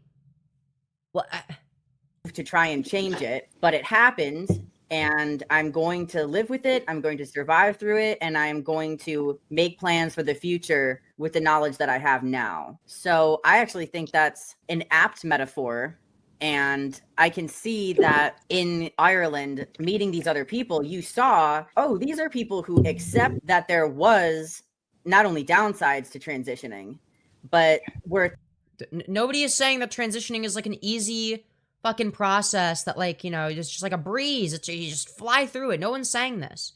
No one's saying that, like, it's gonna fix all your life problems. Telling the negative effects right in front of your face. That they actually tell you all of the effects. Yep. Positive and negative. When you go and get medicated. Like, they tell you that the positive and negative effects of it. They actually don't tell you whether or not they're positive or negative. You figure that out for yourself based on what you personally want. They'll just tell you, yeah, if you take estrogen, you'll grow boobs. It won't make your voice lower. Like, it'll tell you some things that it won't do. That might be common misconceptions. You'll have more feminine fat redistribution. It increases the risk of blah blah blah, whatever. It'll tell you straight up. Right? And then you can make a decision on your own. And in your case, no one told you because you never started the process. Yeah, exactly. Like, you never went to a Planned Parenthood to get HRT, which, like, again, in of itself, I'm not a trans medicalist. Like, I think that you can be a trans person without doing HRT. But to claim that you were pushed down this medical pipeline and didn't know what you were doing, when you didn't medically transition. It's a fucking joke, dude. It's a joke. Like, you didn't really transition. You used different pronouns and cut your hair. That was it. And like, if someone does that, I'm more than willing to respect their identity, but like, you know, you're not doing something life-altering in that case. Like, and if you were going to, they would tell you what those things do. I don't know. Were you watching the detransitioner panel where there was like 7? I think the benefits of HRT are going to outweigh the possible downsides. Exactly, Anna. Of us up there. I didn't actually make it to the conference early enough for that. I was still in the pub. That's so interesting. Yeah, if I can remember it, that was the first night. I just like to imagine that this like fucking this absolute drunken retard stumbling their way into a gender critical convention, right? They're fucking head over heels drunk. They're vomiting all over the turfs, and then the turfs are like, ew, a trans person, and they're like, they make a compelling case here, and then they end up blacking out. They get blackout drunk. They wake up in their own vomit. And they're like, man, if only I wasn't trying to transition, this could have all been avoided. I think, and then yeah, I came like right before the night, right before we all went out for drinks. That's when I met you guys. Well, that would have been the last panel of the night, so you must have come like right after that panel happened. Yeah, everybody was in the. You know, I want to make some jokes, but I don't know, man. Lobby talking, meeting, and I just kind of showed up, and I was like, what's up? So yeah, and then we ended up meeting again. Just so happened that I ended up staying in the UK for another month, couch surfing. And couch surfing? Yeah, we can tell you do a lot of that based on how you look. Like, let's not kid ourselves, girly pop. She looks like she dresses with a curtain. Is that not what she's wearing? Yeah, that's why I'm saying that. Exactly. And then, so you and I... So it's not even that just that she looks like, she just is wearing a curtain, you know? And Kira Bell, just so all of us just happened to be in London. And we went out to a jazz club. And... No, before then we got Chinese. Oh, yeah, we got... Oh, thank goodness for that really important detail. Chinese first, and then we went to the jazz club. I remember, like... thank God they included that. I needed to know that they got Chinese first. What would I do without the information of them Since getting they got Chinese first? It changes everything. True. Dude, this has changed my perspective. Dude, I'm honestly on their side now. Glory to Israel. Support for Benjamin Netanyahu is pivotal right now. Okay, Israel has a right to defend itself from children's hospitals, and being transgender is like bad or something. And you know, them saying that they went to get Chinese food before, them clarifying that really puts it into perspective, you know? So I'm really glad that they clarified that specific detail. You know? My impression of you, well, you remember my impression of you. My very drunken first impression of you was to say, this girl is wearing a vest and bow tie. I think she's probably autistic. And now she's still autistic. And she still looks autistic. Nothing has changed. Now, I wasn't wearing the bow tie, just the vest. Just the vest. Well, just the vest was enough for me, I guess. And then, what's autistic about the vest? That's not a diagnostic criteria. Most fucking autistic response ever, in the bad kind of autism way. Okay, bad kind. I say this as someone who has autism. All right. Yeah, and I back that up as someone else who also has it. Yeah. Like the criterion. It's not, but in combination, I think with some of your affectations, like just your body language, like not meeting eye contact as much, kind of the inflections and your... Well, it's kind of difficult to maintain eye contact when one of your eyes doesn't fucking work and is facing the wrong direction. Yeah, no shit. Your eyes aren't even facing the same fucking direction. Yeah, of course they're not gonna have eye contact. Your tone of voice was a little monotone, like, and those can be criteria of, you know, the social... Dude, what are we doing? Your eyes no work, and your voice was monotone. You're autistic. Let's fucking go. It's like, yeah, obviously they're autistic, but like, trying to make this a serious point. Social pragmatic stuff. And just my intuition was telling me. But so I was like, okay, I think you had told me that you were trans identified at the time. I remember what I told you. I told you Yeah, I'm sure that she said, I am a trans-identified male. Yeah, I'm sure. I think you said like, are you like detrans? Are you like, what are you? Somebody asked me that, and I said, I mean, I'm living in Israel as a man. Like I just said it in kind of plain language like that. I would, because for me it wasn't like an identity thing. Like the trans bit wasn't really a part of my identity. Like it's Then what was it? Because you didn't medically transition, so it wasn't a physical thing. If it's not a part of your identity, if it's not an identity thing, then what the fuck is it? Is it literally just, I was trans because I had shorter hair? What? I'm... This is fucking horrific. It's really weird dude. to say, but for me, it wasn't. It was not an element of my identity. For me, it was a life path. It was a trajectory. Like, so you didn't even view it as your identity. Then what was the fucking point? What was the point? If it wasn't even your identity, what was the point? I thought that I had this male brain inside of trans. Yeah, if she was trans, then it would have been her identity. Like it was a life path. It was a trajectory. Like I thought that I had this male brain inside of a female body. This is like a very, very grossly oversimplified concept. Like you're just doing sex essentialism, but with one degree of separation. Like there's nothing there. Like you're presupposing that the categorization of male and female is intrinsic and not extrinsic. But it's extrinsic. We conceptualize these things societally. Right? These are extrinsic concepts that are taught to us by society as a result of that. And then we apply that where we see fit based on pattern recognition, which is where it was derived from. That's literally it. Like, it's not that a brain is fundamentally female or male. Now, something I bring up, because I do think that the brain scan thing is important, but it gets misunderstood, okay?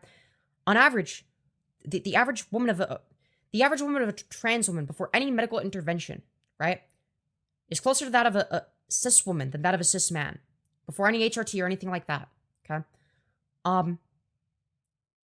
Like, that should obviously tell you something, right?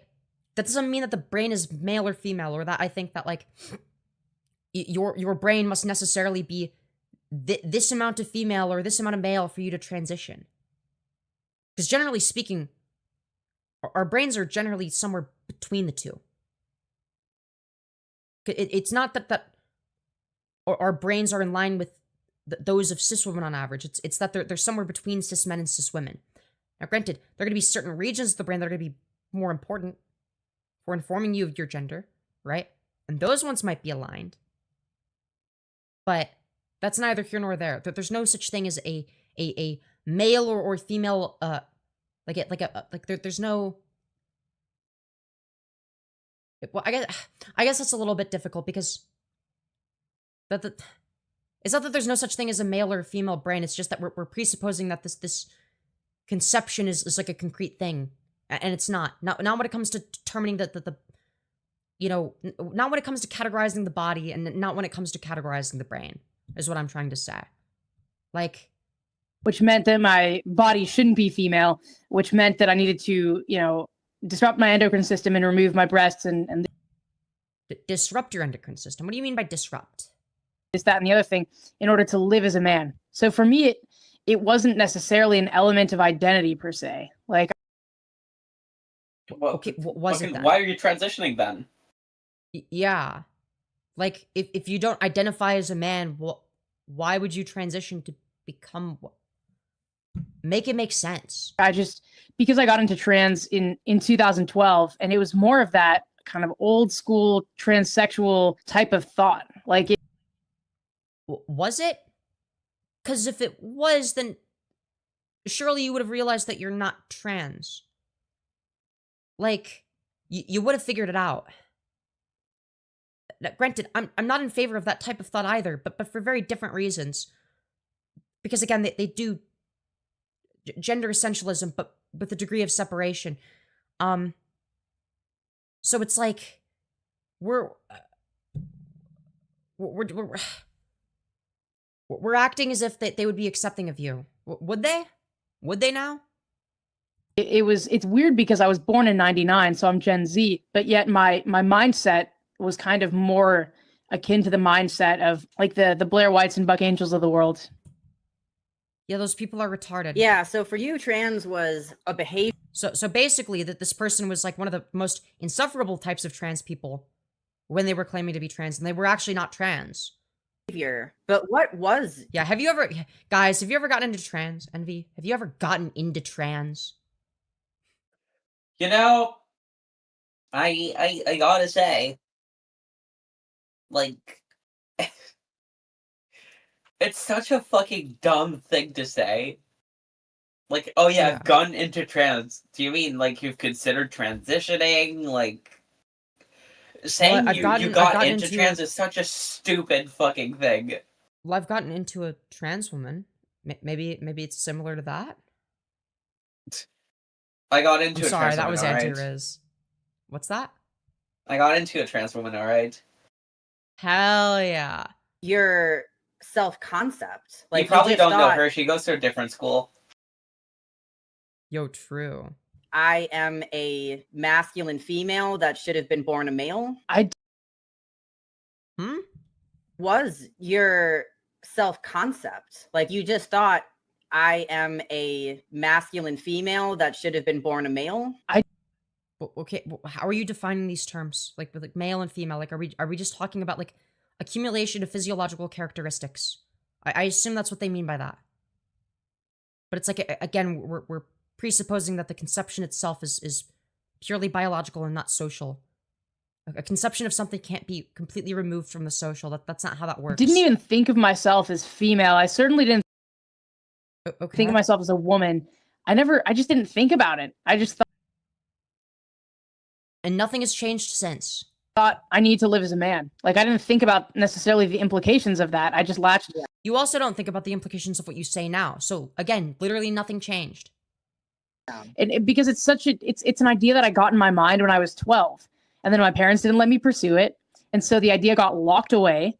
And I tried to find little ways of pursuing it, and it caused a lot of tension. And then I moved to the Middle East, and I was like, finally, I'm 20 now. I can do the thing that I've wanted to do ever since. Yeah. In the Middle East, yeah, I moved to the Middle East so that I could transition. Said Yeah, like, nobody fucking ever. A place where, like, it's well known, like, trans people are loved there. Like, absolutely loved. Yeah. The Middle East known for being a bastion of trans acceptance. Yeah, of course. Yeah, known for their diverse trans population. You know. Since I was 12, like it wasn't that deep in a way, Yeah, and that's what's interesting is, I mean, on some level, I think it's just part of that autistic kind of like literal thinking where you're just like, oh, I'm not that feminine thing. I must be this masculine thing. And I'm just gonna. No, that's not what autism indicates. That's not what autism entails. Like, what are we fucking saying? Like, no. Like, an autistic person isn't unaware of the fact that masculine women exist and that feminine men exist. Autistic people are well aware of those things. That's not in contention here at all. To do that thing, but then I think part of it is a disassociation too. Mhm. Like the Oh, fact totally. that you weren't even, and there's pros and cons to disassociation. I mean, there's reasons Disassociation or dissociation? people do it, right? Like for me, I was hyper aware of the fact that I was indeed female. That was the source of the dysphoria, right? You mean in terms of like your physiological characteristics? Sure. That I have a female body and I don't want to have female genitalia, and I don't And where does that categorization come from? want to. I want to have a male body, and so it's this rumination that I had. And so, Okay, why do you want that? Like, is this something that went away? so there was disassociation, obviously, because I was abusing drugs, and obviously ended up Using and then you change it to abusing. Interesting. having my breasts removed. That's an interesting slip up. Rumination that I had. And so there was disassociation, obviously, because I was abusing drugs, and Like they always have to make it sound as dramatic as possible. No, it's not just I was using drugs. They mean HRT. No, I was abusing drugs. What were you doing? Were you doing too much testosterone? I mean, it kind of shows. Definitely shows because you're a fucking ogre, hun. But, you know. Obviously ended up having my breast removed, but it was more of a rumination on the thing that was wrong. It was more cognitive for me versus for you. Well, that's epic. So what you're telling me is you took a bunch of testosterone and got your breasts removed, and now you're stuck looking like a grinder sissy for the rest of your life. That's what I'm hearing. Like, congratulations. Yeah, you're fucking ugly. You were probably ugly your whole life. But that's not gonna change. Like, sucks to be you.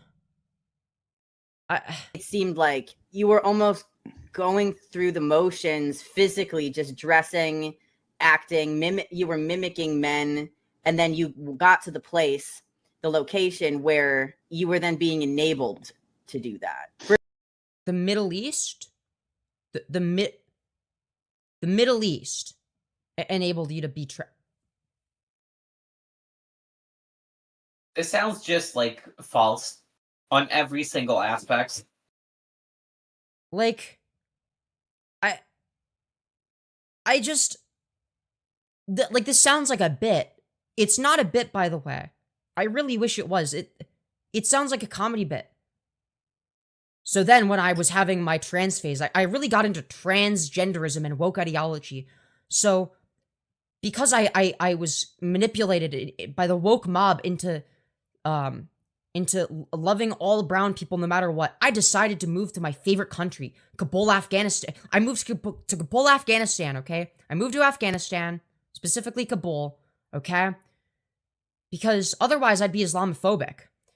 And so therefore, as a result, you know, they were very accepting of me and my trans identity. Like, it's beyond parody at this point. Like the issue with that joke is it's beyond parody. Like, it's just like it's just fucking retarded. Versus the cognitive like, rumination on it. Right. Yeah, I guess in a way that's very true. I mean, I know that subconsciously I mimicked men, but you know, when I was like, 12, and I got the sense about me that there are ways that people are expected to act for some reason. Yeah. Everyone else does that, including cis people. Yeah. Like, you do realize that cis boys, when they grow up, also mimic men, right? That's not just trans guys that do that. That is most guys in general. Reason I just never mimicked girls. Like, I just didn't do it. I found them so unrelatable, like so fundamentally unrelatable. But like the guys, they were talking about the girls and how cute the girls were. And they were talking more, I guess, well, I won't even say in intellectual matters because these were not intellectual middle schoolers. Yeah, no shit. They're middle schoolers. They were just middle school boys. And we all enjoyed pranking the teacher because it would make the girls in the class laugh. Right. And so like those were my natural friends. And so I guess to some extent I may have mimicked or probably did mimic them in ways that I don't. Yes, that's what happens when you have friends. Yes, you mimic the people you're around. No shit. Fully understand.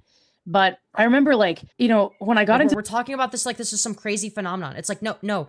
You act like the people you're friends with because you pick up on their mannerisms slowly over time. No matter who you're friends with, you do that.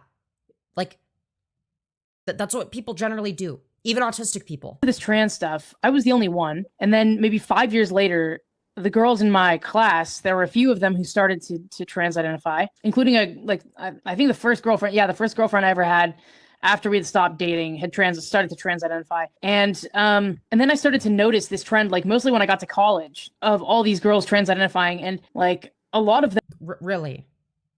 Where is this happening? Where are all these fucking trans people? Why is it still only 1% of the population? And for them, it seemed totally unnatural. Like, I never understood, why it seemed unnatural. These feminine girls, especially the ones who are, like, very clearly heterosexual, like... Feminine guys exist. Why they were doing this. I didn't get it. Like, I just...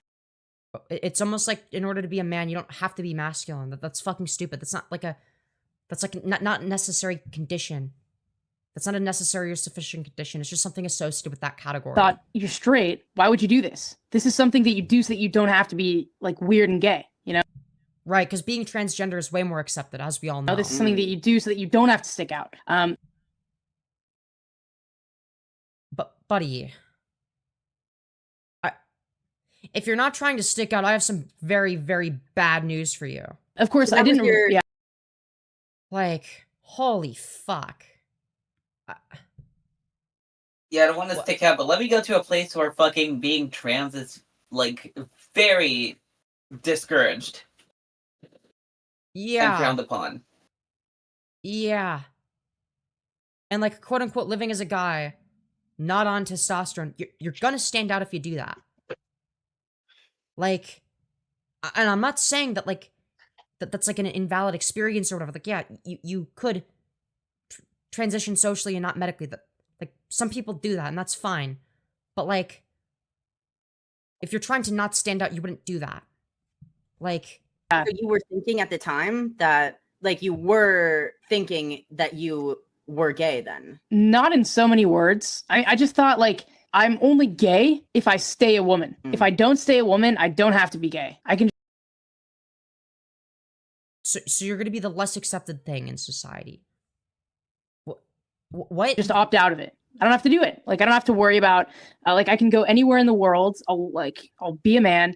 I'll have a Yeah, because everywhere in the world is accepting of trans people, as we all know. girlfriend or a wife. I can be anywhere in the world and nobody's going to suspect anything because, like, anything abnormal, because, like, I grew up in a very kind of international house. I grew up bilingual, and then I started studying Arabic when I was 12. And so your mindset was that transitioning was gonna my fix it. mindset was already oriented towards, I don't know which country I'm going to live in when I grow up. I didn't just assume it was going to be the United States. And so I was thinking, like, you know, like, I speak fluent Russian.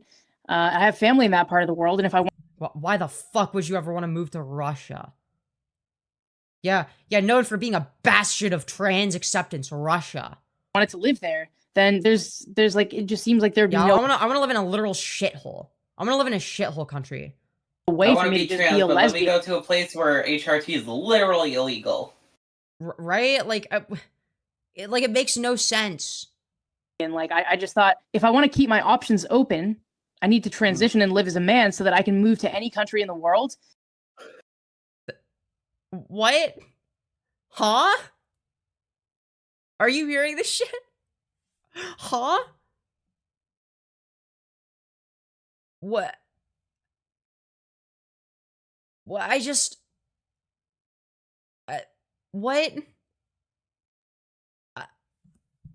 I'm not hallucinating, am I? Nope. No, you heard that right. But let me just make sure we're not collectively hallucinating Like, here. there'd be no way for me to just be a lesbian. Like, I just thought, if I want to keep my options open, I need to transition and live as a man so that I can move. Let me do the thing that's even more discouraged in these countries, actually. What? Move to any country in the world, and this won't be an issue. Yeah, that's really Yeah. Russia's almost as trans accepting as the Middle East. True. interesting that you frame it that way, because I was also thinking a similar thing, not about living in different countries, but this idea of keeping my options open. Like, for me, it was about expression and creative expression and What does that have to do with being trans? the human spirit, so to speak. Like, I was like, okay, I'm a very independent spirit. I'm non-conforming in general. I'm gender non-conforming, and I don't want to be limited by the pressures of femininity, by the Then don't. pressures of, you know, society. And so I want to be able to express. And so, although Then do that. Like, nobody was stopping you, were there? Like, was anyone stopping you? I just what? I did believe that I had some kind of internal mechanism that's more aligned with the old school transsexual idea, like, I was calling myself a transsexual too, because I did believe there was something like a hormonal imbalance or something that was wrong Okay. with me that made me more masculine. I also took the more non-binary route, which is like, okay, I want to be free from societal constraints. And so Okay, sure. ironically, I ended up Yeah, you can't actually be free of societal constraints like that. Society's actually Almost way as harsher if towards it's trans not people. how it fucking works. Yeah, like I'm not freed from society's constraints or sexist attitudes. I'm just affected by it differently now. And also worse because society is fucking horrific towards trans people. So like watching this while stoned was the worst decision of my life. Yeah, dude, I feel like I may as well be stoned watching this. I fucking hate this video, man. I hate this. I hate Oh, this it's on bad. every.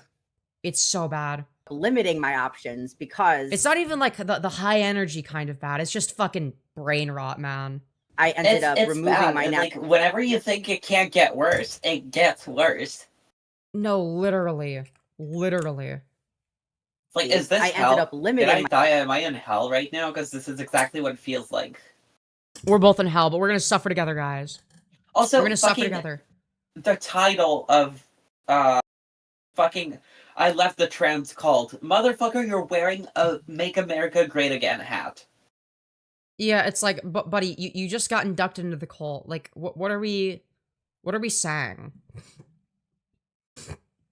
Femyoz will take an God, extra hit in that's stupid. solidarity. Hell yeah, dude.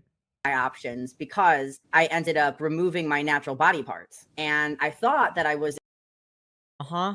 Wait, why is whether or not they're natural important? expanding my human experience, but I was actually reducing it because now my body is even weirder, What? more unnatural, and more frame. What does unnatural indicate? Like, what does that mean? Like, we're saying that unnatural is bad and that natural is good. This is an appeal to nature fallacy, by the way. And therefore more limited. Did you think that trans people weren't fringe and more limited by society? Did you think that trans people like were like these powerful individuals that control things behind the scenes? Like, what the fuck? Like, what bullshit are we on? Than it would have been if it was just normal. And so I completely relate to what you're saying, that you wanted to keep your options open. And so I want to go back to when we were in London at that jazz bar. Like, how did you feel hanging out with two detransitioned women? Because obviously we talked about being heterosexual and being homosexual, and in Kira's case, bisexual. But I was over there talking about my love and hatred of men. And then you were talking about wanting to get ladies and even asking me for advice on how to get ladies. I had no. As if they have a reference. Like, what? Yeah. Asking this person on the left advice on getting laid. Fucking what? The person on the left looks like a grinder sissy. Why the fuck would anyone ever ask them for advice? Like, they look like somebody on Grindr whose profile would say, Mildred CD 42 looking for BBC. Okay, that's what they look like. Okay, and you're asking them how to get laid, buddy. I think you should already know the answer. If you're having to ask somebody like that's part of the problem. Yeah, don't forget DL, parentheses down low. True. I didn't have great advice, but I did my best. So how did that feel? That must have felt like, I guess the impression that I got of you at that time was this person is young and they're inexperienced in terms of how to have a healthy relationship, which I can relate to. And that's something that I've been practicing as I get older. But this person is kind of confused, and this person, is very much struggling to integrate as a butch in the kind of butch femme. Well, you actually have no idea. You would actually have no clue if that's what they're trying to do. Dynamic. So why does it have to be a butch femme dynamic? Why can't it be two butches or two femmes? Or two androgynous people? Like, what? We're presupposing that that's the desired dynamic here. Like, the impression I got of you, and I'm wondering, like, how did you feel being with two detransitioners, especially Kira Bell, who is I love the captioning. Wondering, of like, this. how did you feel being with two detransitioners? Two-dimensional transitioners. Very true. I agree. AI slop captions. Yeah. We're calling them 2D, two-dimensional transitioners. Especially Kira Bell, who is so famous, for regretting, you know. That's epic, but like, what is this? Just the statistical likelihood of someone regretting medical transition again? Oh, right, it's 0.3%. I'm sorry, my bad. I forgot. Well, there was a moment when Kira was like kind of dropping me off the bus stop before I was heading back to wherever I was staying. And I don't know. She told me this thing. She said, you know, if there's anything innate about this, it's that you're a dyke. That's so good. And like, why is that innate? it was something to that effect. I'm probably paraphrasing, but I just remember like her using that word. It was so jarring. And like, even when there was like this brief period in high school where I thought I could just kind of like fly under the radar by dressing super feminine, growing my hair out, and just not raising any alarms. Cause I just Yep. Queer people do that sometimes. thought like, if I want to make it to college without all this extra stress of, you know, having people know who I'm attracted to just by looking at me, like it'll just make things a lot easier. And I was actually just miserable for those couple years because I was still attracted to women. Really? Never. Yeah, no fucking shit. Yeah. Whoa, really? You were miserable? I never would have guessed. Would you have guessed? Would you have guessed that they'd be miserable? Never. I thought they were thriving. Yeah, exactly. Me too. Dressing in women's clothing didn't change that. I was still attracted to women, but I was wearing. Yeah, no shit. No fucking shit. What? You mean to tell me the clothing you wear doesn't change who you're attracted to? I'm like, I'm sorry, you don't get any bitches with what you're wearing? Like, what, really? How? What? No way. No way, I never would have guessed. That's crazy. Wearing clothes that I hated, and I just couldn't stand to look at myself in a mirror. And I was getting so much praise for growing out of this tomboy phase, and I felt so miserable. It's like I'm doing this thing and it makes me feel miserable, and yet I'm getting all this social affirmation for growing out of that, out of doing the living. And we're meant to believe that being trans is the social contagion here. When you get praised for going in the opposite direction. Like, make it make sense, dude. The way that I want to live.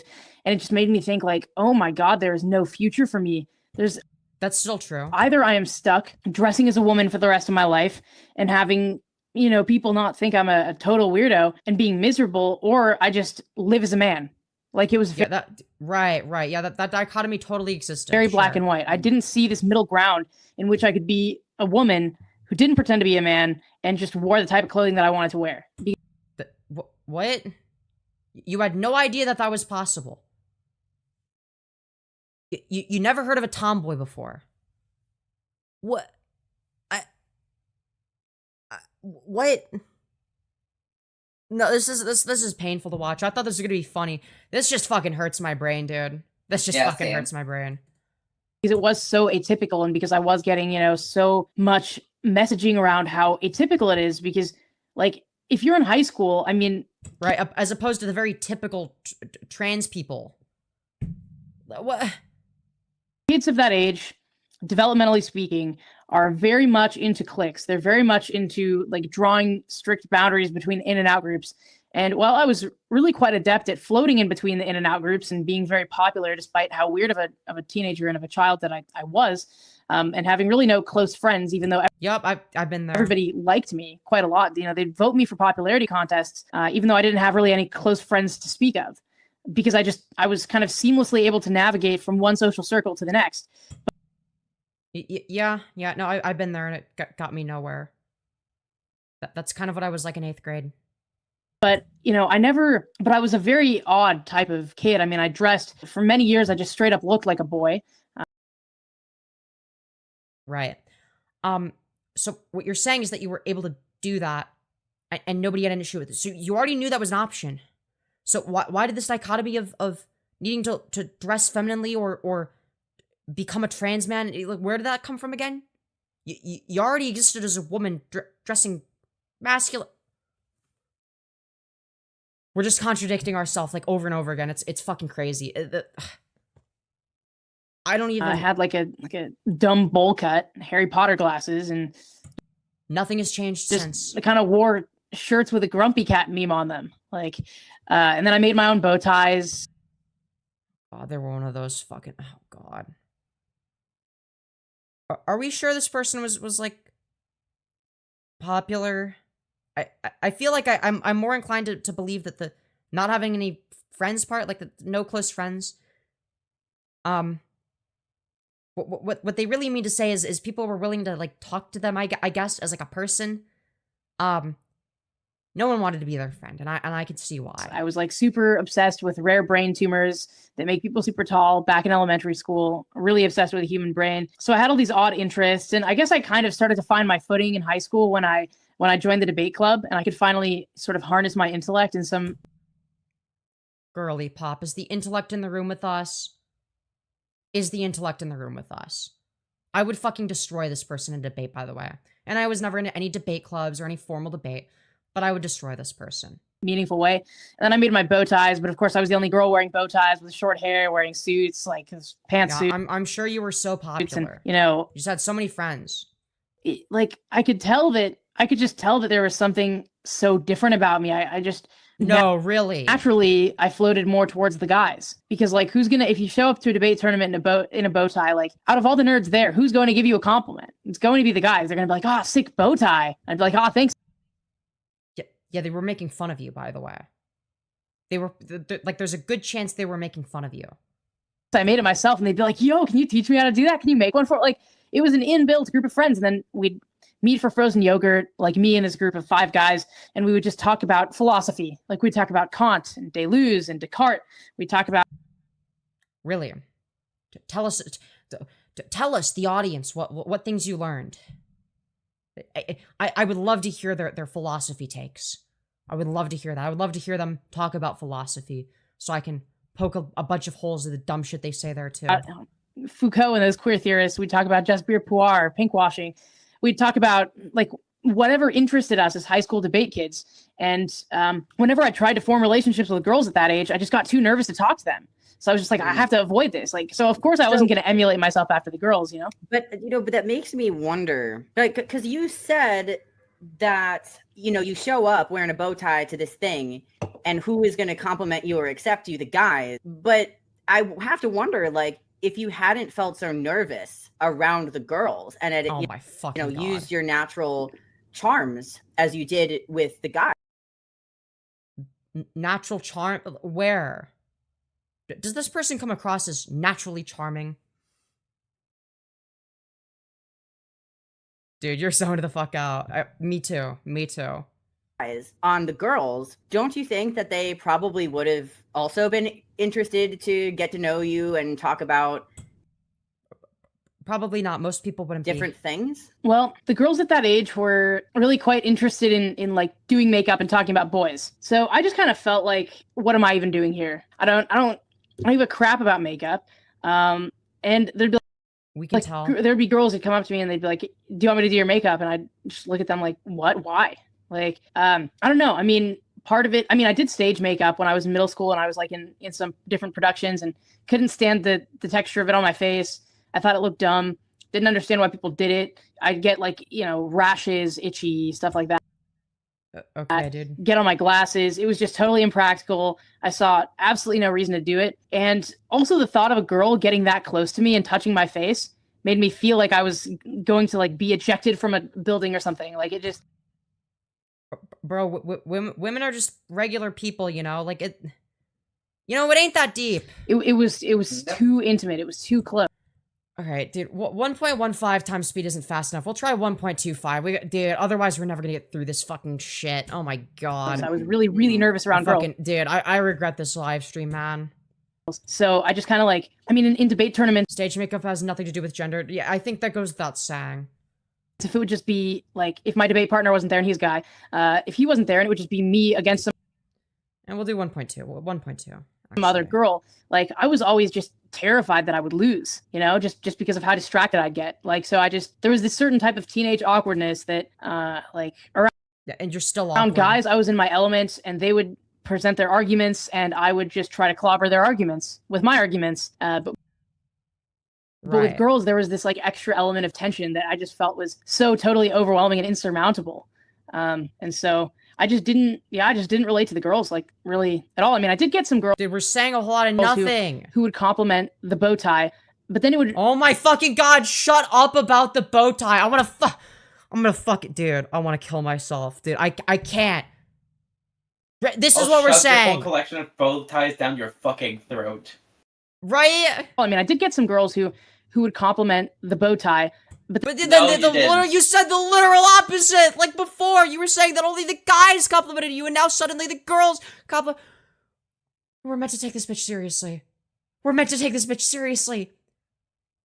This has to be satirical. It's not. I've seen this person on Twitter. They are 100% How is it not serious. satirical? I don't know, man. I don't fucking know. This is hell. We do live in literal fucking hell right now. This is the worst timeline. then it would fill me with like butterflies. You know, I would like start to, my whole face would like turn red, and I felt like my breathing was accelerating, and I was like, Dude, that's like when you compliment me. Okay. What? Don't compare yourself to such a loser. That's just rude for yourself.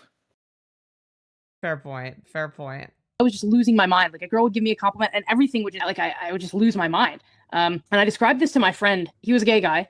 I described this to him when I was like 15, and he said like, Maya, are you gay? W jump Hey? cut? I was like, I don't know. Does that make me gay? He's like, yeah, I think that makes you gay. I'm like, oh, so Yeah, I mean, that makes Liking girls makes you gay if you're also a girl. Yeah, no shit. sense. And I can relate in some ways, like, because the thing is, like, for, again, if we're not being mirrored. Dude, this was just like the biggest nothing sentence. What? Yeah, I mean, that makes sense. I mean, that makes sense, and I can relate I can relate in some ways. In like, some ways, cause the thing is, like, for, the again, thing is like for again. I can relate in some ways because the thing is like for again. and if we're not being mirrored. Yeah, if we're not being mirrored, guys, like, fucking come on, dude. By people that are like us, then we're gonna get our mirroring from whoever is close to that. So for me, I was not Well, no shit, you're gonna mirror the people that you're close to. Well, what the fuck else are you gonna say? Oh, the water is wet. Oh, gee, thanks for your insight. Yeah, no fucking shit. Dude, I'm gonna fucking crash out. I'm gonna crash feminine out. at all. I wasn't wearing bow ties and vests, but I was wearing like men's Hawaii. Dude. You can't make this shit up. Femi gets cherry red at the thought of...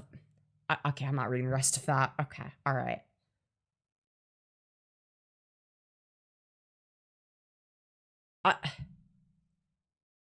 What? I really don't understand it. What is it with your chat and like saying stuff about diapers every fucking 5 minutes? I don't know. Femi, read it. Do I have to?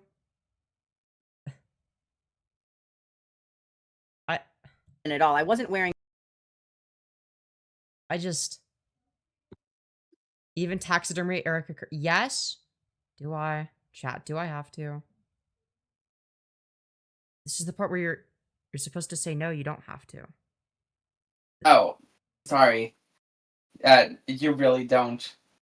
Let's fucking go! I win, guys. I win. I don't have to read it. Bow ties Yes, you and vests, did. but I was wearing. No, because I'm right here, and I don't want to read any of that. Like men's Hawaiian shirts. I had as short of hair as you. I was very androgynous, and there were some people that did think that I was a butch lesbian. But was or still are? Because like, you don't look particularly feminine. Like you just look like a grinder sissy. So, mission accomplished, I guess. But I was obviously very heterosexual, and so that confused me. Like, why am I a straight woman wanting to wear and present masculinely? That's Wow, it's almost like it has nothing to do with who you're attracted to. That's Oh my very fucking odd. god. And so I also believe. All right, dude, I can't with this bullshit anymore, man. You know what? Here's what we're gonna do, okay? Fucking, are there? What are the timestamps remaining? Are you gay? Gender dysphoria? Culture doesn't understand. Getting on the plane. Dude, let's skip to October 7th. That ought to be good. Yeah, let's skip to the part where they talk about Israel, okay? Fucking hell, dude. And they still say like, no, October 7th was the worst thing that I've lived through. And it's the worst thing that anybody is like, that I know has lived through. So I find out that I guess we were all in the same place of just kind of trying to hold ourselves together. And guys, remember October 7th? Wasn't October 7th bad, guys? so I get to the airport and like the weirdest thing happened. Like I put headphones in my ears because I just couldn't with noises and airplanes. Like I started to develop this complex around hearing airplanes after the first war. And then I go to the airport and obviously you're hearing airplanes. And I was like, I just can't deal with this. Like there are sirens and there are airplanes. How are they managing to make shilling for Israel like boring to laugh at? What the fuck? They suck at this. And you just can't really tell the difference when you're in this heightened state of arousal. So I was like, I'm just gonna plug my ears with these headphones. And even guys, the plane is arousing. when I was trying to listen to I was listening a lot to actually Gender a Wider Lens. And I was listening because I was still in the midst of this conference. I had met out and I realized I don't care about your podcast. They weren't going off. Like my brain made it up. And so you're schizophrenic. In the airport and I just remember I got kosher McDonald's because it was like the first thing there and I was so hungry. Dude. I just like didn't eat for several days. It felt like I couldn't. I was too stressed to eat, so I just didn't eat. We can tell you just want more food. That's what you need more of is food. Yes, more food. Just keep eating more. That's clearly what you need more of. Just shove more shit down your gullet. And then clearly you just haven't had enough. Ravenous. I got to the airport and I was so hungry and I just went to this kosher McDonald's. When are you not hungry? Like look at yourself. And I got a Big Mac and I just started eating it and yeah, we can tell. Yeah, you keep eating them. That's why you look the way you do. Listening to this podcast, and then my brain was just making up sirens, and I just felt like I was going insane. And then I finally made it onto the plane, and the entire time that we were like going up, we were like ascending. I was just really nervous because there are how fucking flying works, motherfucker. Like, of course you're gonna ascend and go up, dumbass. What do you think? You're gonna go underneath the ground, you fucking idiot? No, you're just gonna go forwards. You're gonna like go on the highway. Obviously, you're gonna no clip through the fucking earth. Exactly. Like a week into this war and there were still rockets flying everywhere. Like Tel Aviv gets tons of rockets. So I was like, not Tel Aviv. Guys. I know that the children in Gaza are like, being bombed, but like, what about Tel Aviv, guys? What about Tel Aviv? Holding my breath. I was like, we're not safe yet. The airplane is in the air and what else is in the air? Rockets. Yeah. How do you think that Palestinians feel when they get fucking massacred? Rockets are in the air. We are Netanyahu curve. What if the rockets intercept us? Like, so it wasn't until I was looking, I was petrified. I was like, it was weird because I was petrified and I was also resigned to death. I was like, it was two things at the same time. And I don't know how to rationalize that, but like I was looking at that little flight tracker on the plane and just waiting for us to get out of Israel's airspace. And then once I noticed that we had flown over Israel's airspace, I was just thinking like, whoa, is this real? Like, am I safe? Like what? And then I think like the sadness started to set in. I'm gonna be dead ass. I wish you weren't safe. Yeah, considering what we've had to fucking watch, this is fucking horrible. Maybe, I think that like I was really trying to fight it off. This is a horrible introduction. I'm sorry to have subjected you through this. Normally the shit we go through isn't like this painful to watch, And if it is, it's like, okay. Well, usually the entertainment value comes from the fact that I'm in pain, which is funny. But, it's like... I'm trying to fight it off now. Like, there's a lump in my throat. I'm trying to fight it off. And I think that on that plane, I was just trying to do the same thing and, like, just trying to stay sane because you're cooped up in this, like, air tube flying through the sky at crazy speeds. And you can't just... Yes, dipshit. That is what an airplane does. No fucking shit, retard. Step out of the airplane like you... It's not like... No shit. Wow, you can't step out of the airplane. Thank you for your insight. Holy fuck. Who is the target audience? Who is this for? I want to know. Who the fuck is this for? Like when you're worried that there might be terrorists running around, but you're going insane, you can still... Dude. Like, what do you think they're doing? You have the luxury of taking the risk with your life of like taking a walk outside. But on the plane, you just don't. You're stuck, right? And so I just thought for my own sanity, I need to not think about this. And thankfully, they gave us a little bit of wine on the plane and I would drink the Oh, thank goodness. wine and it actually didn't help. You're the victim, not the children in Gaza being massacred. No, you're the victim. The guy that was scared of a plane flight. Jesus fucking Christ. You are such a pathetic pussy. You are the biggest pussy on the face of the earth. You are fucking embarrassing as fuck. Like, you were in Israel. You were taking a plane from Israel. And you're complaining because the flight was scary. Oh no. And you thought that you weren't safe. But like, who cares about the Palestinian kids? It made it harder to like stop myself from crying. But on any Israeli flight, on any Israeli airline, like on El Al Airlines, there are tons of kids because Jewish couples. You know where there's also tons of kids? In Gaza. Well, not anymore, because they all got killed. But, you know, that's besides the point. Especially Orthodox Jewish couples have tons of kids. And so I just thought, I have to. You know who else has tons of kids? Together, because there are kids on this plane. I can't just start crying because I'm in. There were also kids in Gaza, but they got massacred. Also, what is this fucking? I can't stop crying because I'm an adult. Adults cry too, dumbass. Yeah. Like, I have the luxury to break down in front of all these kids. Like, they don't even understand what the hell is going on. I'm an adult. Neither do you. I can understand it. It's like you actually can't. You think that Israel is the victim. You know, and I had to play the charade of like not feeling fear and not feeling sadness in past wars because I'd end up in bomb shelters that I'd share with kids. And so I started carrying around stickers and giving them out to kids because, like, you never know. In Israel, there are tons of kids everywhere. You're crowded together in buses and one of them will start crying and then everybody's unhappy. It's crazy how you care about the white kids, but not the brown children. Yeah, the ones that the Israeli government has deliberately gone out of their way to murder as many of as possible. Like, again, the country Israel that you support has bombed children's hospitals. Like, if you care about children, then maybe don't support the country that targets children's hospitals. Make it make sense, dude. Because this one kid is crying, so you give him a sticker, you pacify the kid, right? And then everybody's a little bit happier. So I got into this habit of carrying stickers around and it served really well. And it's got a picture of Benjamin Netanyahu with a big thumbs up. This is fucking horrific, dude. I can't watch any more of this shit. This is fucking. Me neither. All right, what do you want to watch? Okay. Trans medicine is harming trans people. It's not a joke. This is really happening in reference to the male genocide. Okay. Or maybe we watch some Crazy Joe. What do you think? I kind of want to do a separate stream for Crazy Joe, though. Which you're more than welcome to do. Let's do a separate stream from Crazy Joe. And this is such hell. My brain decided to put me to sleep. I don't fucking blame you, dude.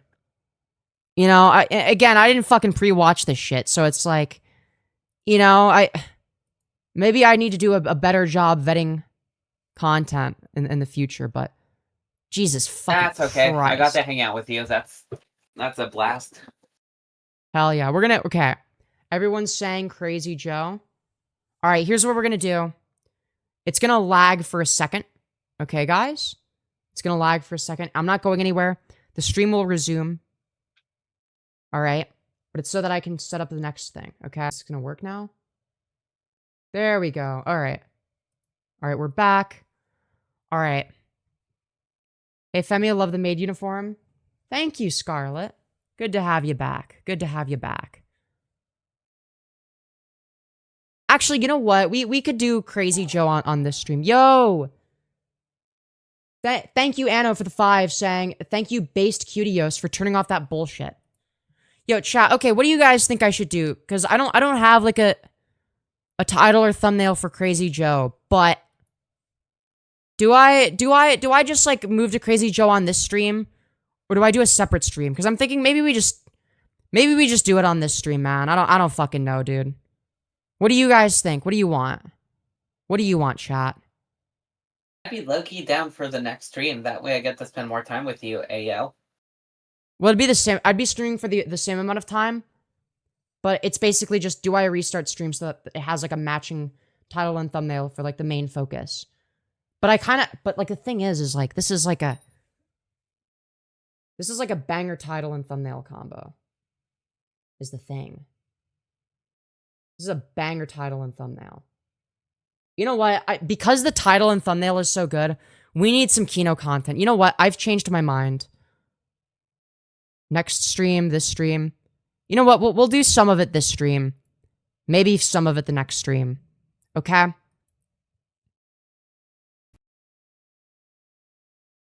All right. Now, guys, we have some very, very important Crazy Joe content to go over, all right? Now, for those of you who aren't aware, this right here is the beautiful specimen known as Crazy Joe. Okay? We watched a little bit of this, but not very much. So, because our guest, okay, our guest, this is the part where you show yourself and link your Instagram, by the way. Cough, cough. Has never seen Crazy Joe before. I will allow this to be her first introduction. Okay? Where's my friends out here? I don't want to. I don't know. What I was wondering is where are your teeth rather than where are your friends? But, you know, I mean, you not having friends adds up. You know, you're not wrong. Talk to these scumbag losers. Also, it does not need to be 2 times volume. Jesus fucking Christ. That is loud as fuck. These fucking douchebag, white, liberal, millennial scum. Let's fucking go, dude. Now, this is what we're talking about. This is the content that we came here for. This is what we wanted to see. Much more entertaining, I'll be honest. The other one was just pain. I know. I was in pain for the other one. You know? The only reason I was doing a segment on that one for that long was because I just had to for the title and thumbnail. I had to. Because the title and thumbnail was just so good. Wow. Because if we have white millennial scumbags on here, you're going to get your punk ass deleted. And yeah, watch out, white scumbag millennials. He's going to delete you. No! Thankfully, I'm safe because I'm Gen Z. Thrown off my channel. Yo, you're Gen Z? Yeah. So... You want a Gen... No, then never mind. Yes. I'm in the mood to fight. And if anybody wants to fucking... Guys, who wants to fight Crazy Joe? I know I sure do. Yay! Yay for fighting Crazy Joe. We love doing that. I will give you a fucking fight. You will not fucking believe. Oh, wow. Because I'm in a fucking mood. I'm in a fucking bad mood. And I'm sick and tired of you fucking jerk-offs. Hold on a second. Okay, alright. Get the fuck off my channel, you scumbag. And I'm telling you right now, I will delete all you motherfuckers if you get on my fucking nerves. Guys. Hey, Femi. Go. What's up? Do you want to Gen Z the message I sent you? Sure. Let me check. Give me a sec.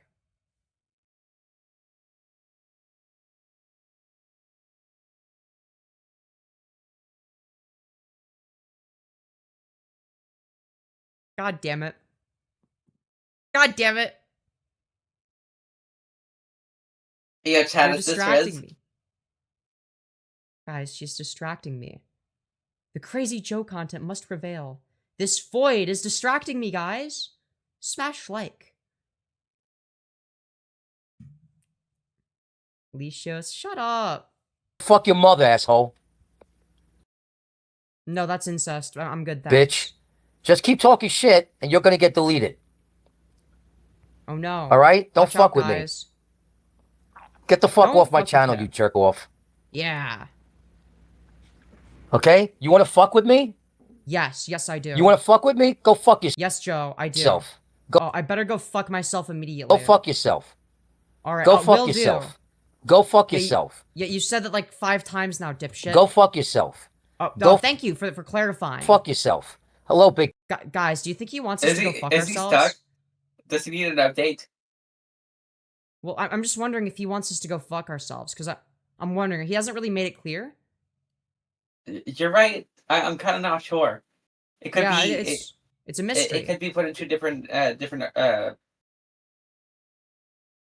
Yeah. My brain is fucking failing. Yeah, no. Box. Get the fuck off my channel, you scumbag. Get the fuck off my channel, you fucking scumbag. A lot of his stream is this. You fucking white trash. You know what you fucking are? White trash. White trash. No. And you don't... Interesting coming from this guy. Yeah, like... Yeah, says the guy that's missing teeth. Like, come on. This guy is the definition of white trash. You belong here. And you're gonna be fucking deleted. White trash. That's right. White trash. What's up there, How are your kids that you never see? Well, the thing is like, he never had kids because he's never been laid. Like, he's straight up admitted. But, like, you know. Yeah, that checks out it's even women's more. fault. But it's women's fault because they just don't meet his standards. They're just not good enough for a legend like Crazy Joe. Big Box, how you doing this evening? Welcome to my channel. Please subscribe if you like the content here. I don't know why you call me a cat. Joe. That's kind of like, I don't know. That's kind of like, What? that doesn't make any sense. Wow, riveting commentary. That's really Joe. stupid if you really think it. Right. Of course, of course. Hello, Outlaw. I'm sorry about before with these fucking douchebags, you know? These fucking douchebags. I don't understand that. Fucking douchebags. Rotten Douchebag to the core. liberals. What's happening, Rotten to the core? I haven't seen you in a while. Where you been, man? Where you been hiding? So, Yeah, let's why haven't see. you been watching the Crazy Joe channel, dude? Where the fuck have you been? My phone is frozen right now. Is it frozen? Okay, He doesn't even know how to use a phone properly. That's awesome. none of your fucking business what the goal here is, all right, jerk off? Shut the fuck up.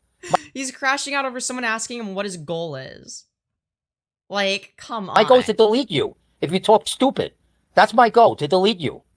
How would you like to Wow, this guy has some very ambitious life goals. get deleted right now for asking a stupid question? None of your Actually a fucking reasonable business. question. None of your fucking business, okay? That's right. You're not allowed And to. You're not allowed to question Crazy Joe. Okay, not allowed. going off my channel. I don't like to be asked questions. Nobody better ask me questions. Yeah, you better not ask him questions, okay? Because he will get mad, and you wouldn't want to see him when he's angry. Okay? All right, Big Box, you're off my channel. Okay? I just want to delete people. That's all I want to do. I just want to delete people who are stupid, ignorant motherfuckers. Right? Mm-hmm. Remember, we're the stupid, ignorant ones. Just bear that in mind. Now, I just come here to fight and to delete scumbag, white trailer park trash people who don't even stick up for their own race. Dude, where are your teeth? Did you hear what he just said? I did. Trash people who don't even stick up for their own race. What? I just, like, what are we fucking doing? Like, what are we saying, man? What are we saying? It's like,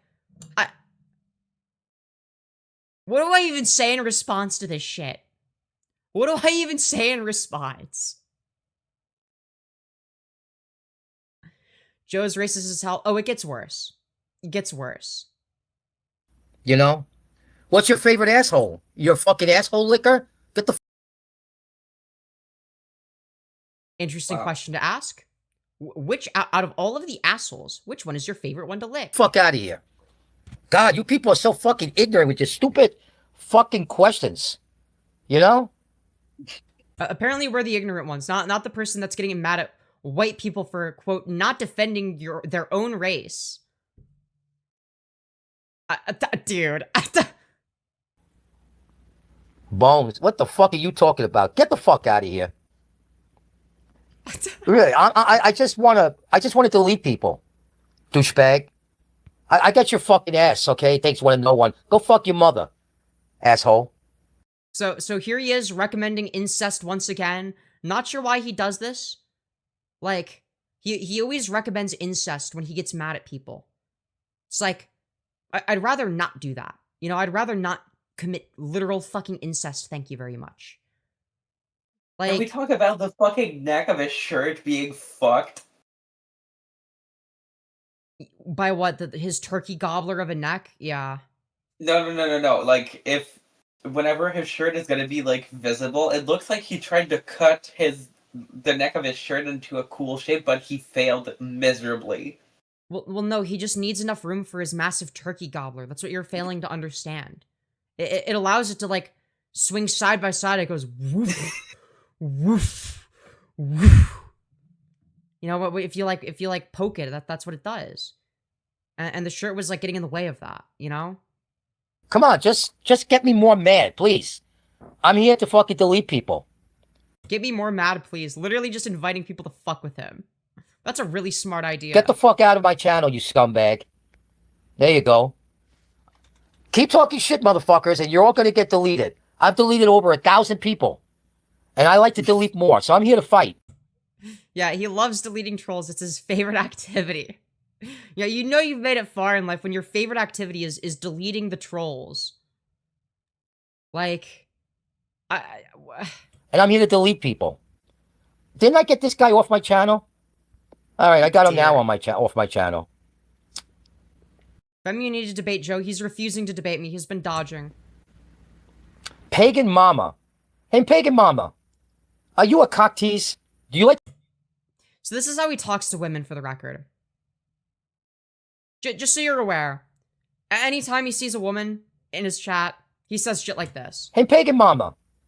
Are you a cock tease? Are you a cock tease? A very normal thing to say to random women you've never spoken to in your life. Do you like to cock tease guys? Do you like to fuck with guys? Because if you do... I don't think anyone likes to cock tease you. Like, buddy. I'm going to get you out of here, okay? Don't ever make the mistake that you fucking bitches make on my fucking channel. You come over here, you fuck around, you cock tease. I'm not into that shit, man. I'm just letting you know, warning you. Watch out. Yeah. You're out of here, asshole. Okay? Willow Love said hi. Oh, how nice. But you know, Willow, hi, I'm not really in a sociable mood tonight. I just came here to talk about the white race. Dude, I came here to talk about the white race. Bro, you cannot make this shit up. I know that you're like saying about the hi, white race but and delete people. That's all he's been doing. You better not say hi in my chat. You fucking douchebag, you douchebag, white millennial, white trash douchebag. I'm here to talk about the white race. Don't ask me questions, you fucking douchebag. No, literally. In a sociable mood tonight. I just came here to talk about the white race and how you people are traitors to your own kind. No, I'm a race traitor. No, gosh darn it. I'm so sad. What about you? Are you a race traitor? It would appear so. I guess so. We're just not as loyal to the white race as our good friend Crazy Joe. And, you know, the WWE, which is known as the World Wrestling Entertainment. The World Entertainment Wrestling Entertainment. Yes, the WWE, known for being World Entertainment Wrestling Entertainment. You know, it's always interesting how, you know, the people that view themselves as the saviors of the white race are always the most dysgenic freaks imaginable. It's always people that look like Crazy Joe, you know? I've always wondered about that. You know, guys like The Rock and who's the wrestlers up today? The Rock, thank you. Trying to think. Well, anyway, the problem here is that what? Go on. The WWE is now employing Watusi monkeys. Whoa! Jesus Christ. Obviously disavow. Jesus fucking Christ. God damn, dude. When I said this guy was a racist, I mean he's insanely fucking racist. Hey, thank you, Lily Graveheart, for becoming a part of Supporter Gang. Welcome to Supporter Gang. Hell yeah. Jesus fucking Christ. That is an insane thing to say. Beer chuckers and women. And women. Who are, you know, and we're in a situation. No, I don't know. Would you care to elaborate? Situation right now where the white people are getting fucked in the ass. Speak for yourself, Joe. Speak for yourself. I'm sure you do. I'm sure you do. Without Vaseline. Again, speak for yourself. And the reason that's happening is because we live in a society now that's sucking up to fucking cunts. This guy definitely has a BNWO fetish. There's no way he doesn't. There's no way he doesn't. No, he definitely does. How much money would you bet that he has a BNWO fetish? A lot. Like, probably most of what I own. Same. Fucking same. And sucking up to the feminist. And sucking... The feminist. Not feminist. No. He actually believes that the word feminist is pronounced feminist. To fucking cunts. And sucking up to the feminist.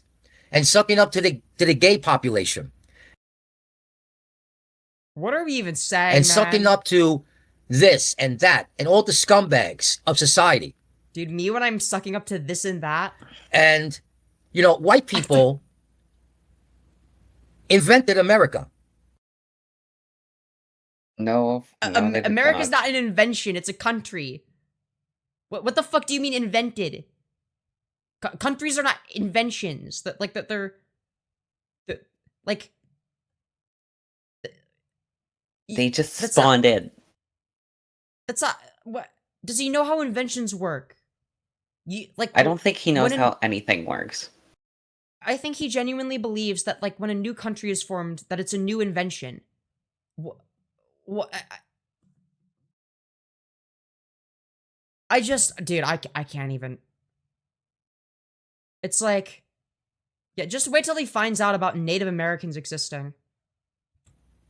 White people bought Manhattan, which is New York City, in case you hillbillies out there don't know what the fuck I'm talking about. You douchebag, trailer park, white trash. Interesting person to be saying that. For $24. So, New York was discovered by white people. America That's interesting. was discovered by white people. Sorry, what was that, Joe? Let's play that again. So, New York was discovered by white people. America was discovered by white people. White people were there first? So it was like an empty plot of land, Joe. Is that what we're saying? Do we actually have the position, the unironic position that America was an empty plot of land that had no people in it until the white people showed up? Like, he has like a 5-year-old understanding.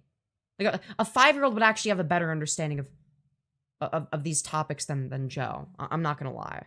And yet white people are being abused. And you fucking yes, the most oppressed minority group, white people, as we all know. Jerk off kids, you. Those words don't go together. The word kids and the words jerk off. Those should not be in the same sentence. But okay. And you fucking jerk off kids, you stupid fucking millennial scumbag ass. But millennials haven't been kids in fucking ages, dude. Well, like, I know that you're like a million years old, but like hoes that you are.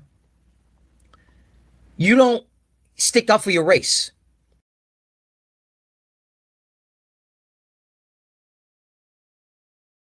Yeah, well, if only they were more like Crazy Joe. Yeah, that would surely make America so much better. And you're all traitors. And that's what I want to talk about tonight. Yeah, Crazy Joe, the last man standing to be a strong soldier of the white race, okay? He fights on behalf of the white race, okay? He's gonna lead the white race into battle against the chocolatos, as he likes to call them. You'll see that soon. He calls black people the chocolatos for some reason. It's very strange. How white people are not sticking up for their own kind. But you're talking about white people like they're a separate species. Like, what are we doing? And in wrestling, there's cunts. There's these blacks now. A lot of blacks. It's like we've been invaded by the non-humans. Whoa.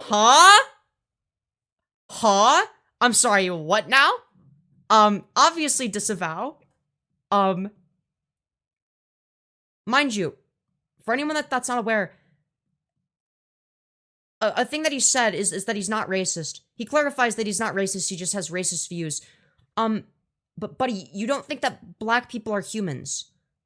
Like, I don't think it gets more racist than that. No, like, it does not. Like, unless you, like, go out and like, physically do a lynching, I don't think you could get any more racist. Like... Because we know they're not human fucking beings. They're monkeys. Whoa, okay, alright. Disavow, obviously, but like, Jesus fucking Christ. Jesus fucking Christ. And they're uncivilized. If anybody watched television about, in New York here, New York had a bunch of fucking gang members who happened to be black shooting at each other. Yeah, white people never do that, though, notoriously. In the streets. What, white people shooting people? Never happens, as we all know. putting civilians at risk. And they didn't care who they shot at. They killed an infant about a month ago. But white people never do that. They killed another infant. And that's all these people are good for, is to murder and kill. I was about to say, what do you mean when you say these people? But he's already clarified. He means black people. What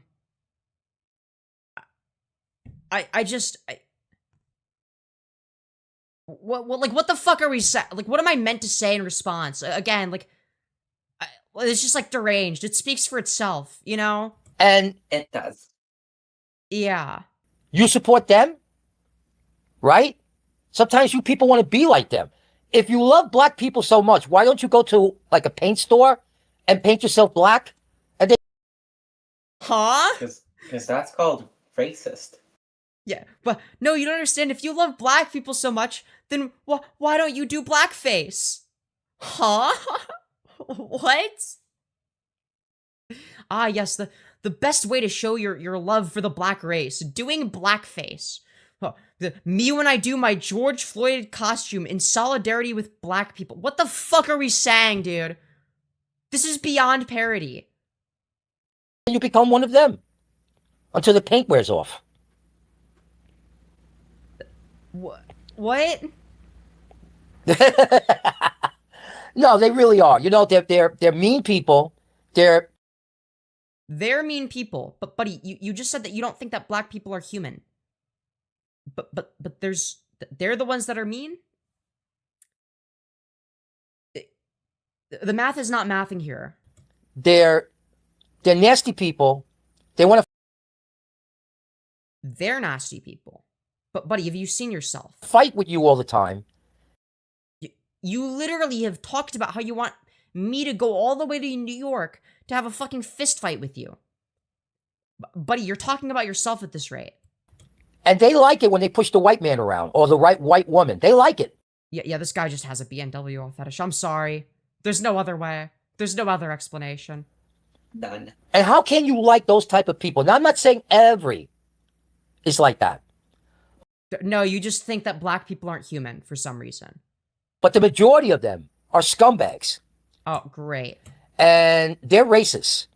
And if you want to know, because I... Huh? Wait. They're racist? And they're racist. They're racist. Not the guy that calls black people monkeys and has straight up said that they don't... That you straight up said you don't think they're human. But they're the ones that are racist? Question mark. Fucking what? Fucking what now? And if you want to know, because I know there's a lot of young people out here. If you want to know how bad it is, do some research on Chicago. Yes, highly populated areas are more likely to have gang violence. Yes, people that are poor are more likely to do violent things because they're desperate. No shit. Do some research. Get the yeah, counting or not counting gang violence. Ah! fuck off my channel, you scumbag. Get out of here, cocksucker. Your mother's a scumbag. And anybody that says anything to me, I'm going to delete. So you better be fucking... You're not allowed to say anything. If you say literally anything in chat, he will delete you. Okay, he wants a dead chat. Don't you dare say a word. Don't even say hello to him. That's not allowed. Real careful what you say to me. Because I don't give a flying fuck. You come... Which is why you're raging about it, right? to the wrong fucking place if you think you're going to fucking talk shit to me. I guarantee you that. So, what was I saying before I was rudely interrupted by some fucking sap-sucking scumbag? You don't have to respond to every chat message, dude. Like, it's fine. Probably likes to suck black cock. Hey, do some of you out there like to suck black cock? I think you do, considering how focused you are on it. Like, the buddy. question you just asked of being like, hey, do any of you like to suck black cock? It sounded like he was asking for like a contact. Right? Like, where do I find the BBC? Yo, where's the BBC at? Hey, yo, where's the BBC? Okay. Do you fuck with the Joe content so far? I think it's funny. Bet. Okay. We will be dedicating an entire stream to Joe. I I am glad that you have enjoyed this introduction to Joe. What do we make the title for Joe? I gotta think about this. We gotta do a title and thumbnail. Okay, guys? Alright. Let me see. I mean, we got Let's see. time. When did you plan on making the next stream? Right after this one. I would just be restarting stream. Again. Gotcha. Because Yeah. I'm gonna be straight up with you. I'm about to pass the hell out. Oh, yeah, no worries. No worries. In that case, I mean, fair enough. Fair enough. I guess I'll be ending stream. But yeah, dude. Yeah, you look a little bit tired. You look a little bit tired. I'm a little bit tired as well. That's okay. To be fair, What? both of us have fucked up sleep schedules, so. Yeah. Thank you for having me on stream. Hell yeah. Alright, I'm gonna end I stream appreciate now. it. Bye, everyone. Love you all to death. I will see you all in the next one. Unless I die in a tragic house fire or something. Which would be very sad. We wouldn't want that now, would we? Alright. Good.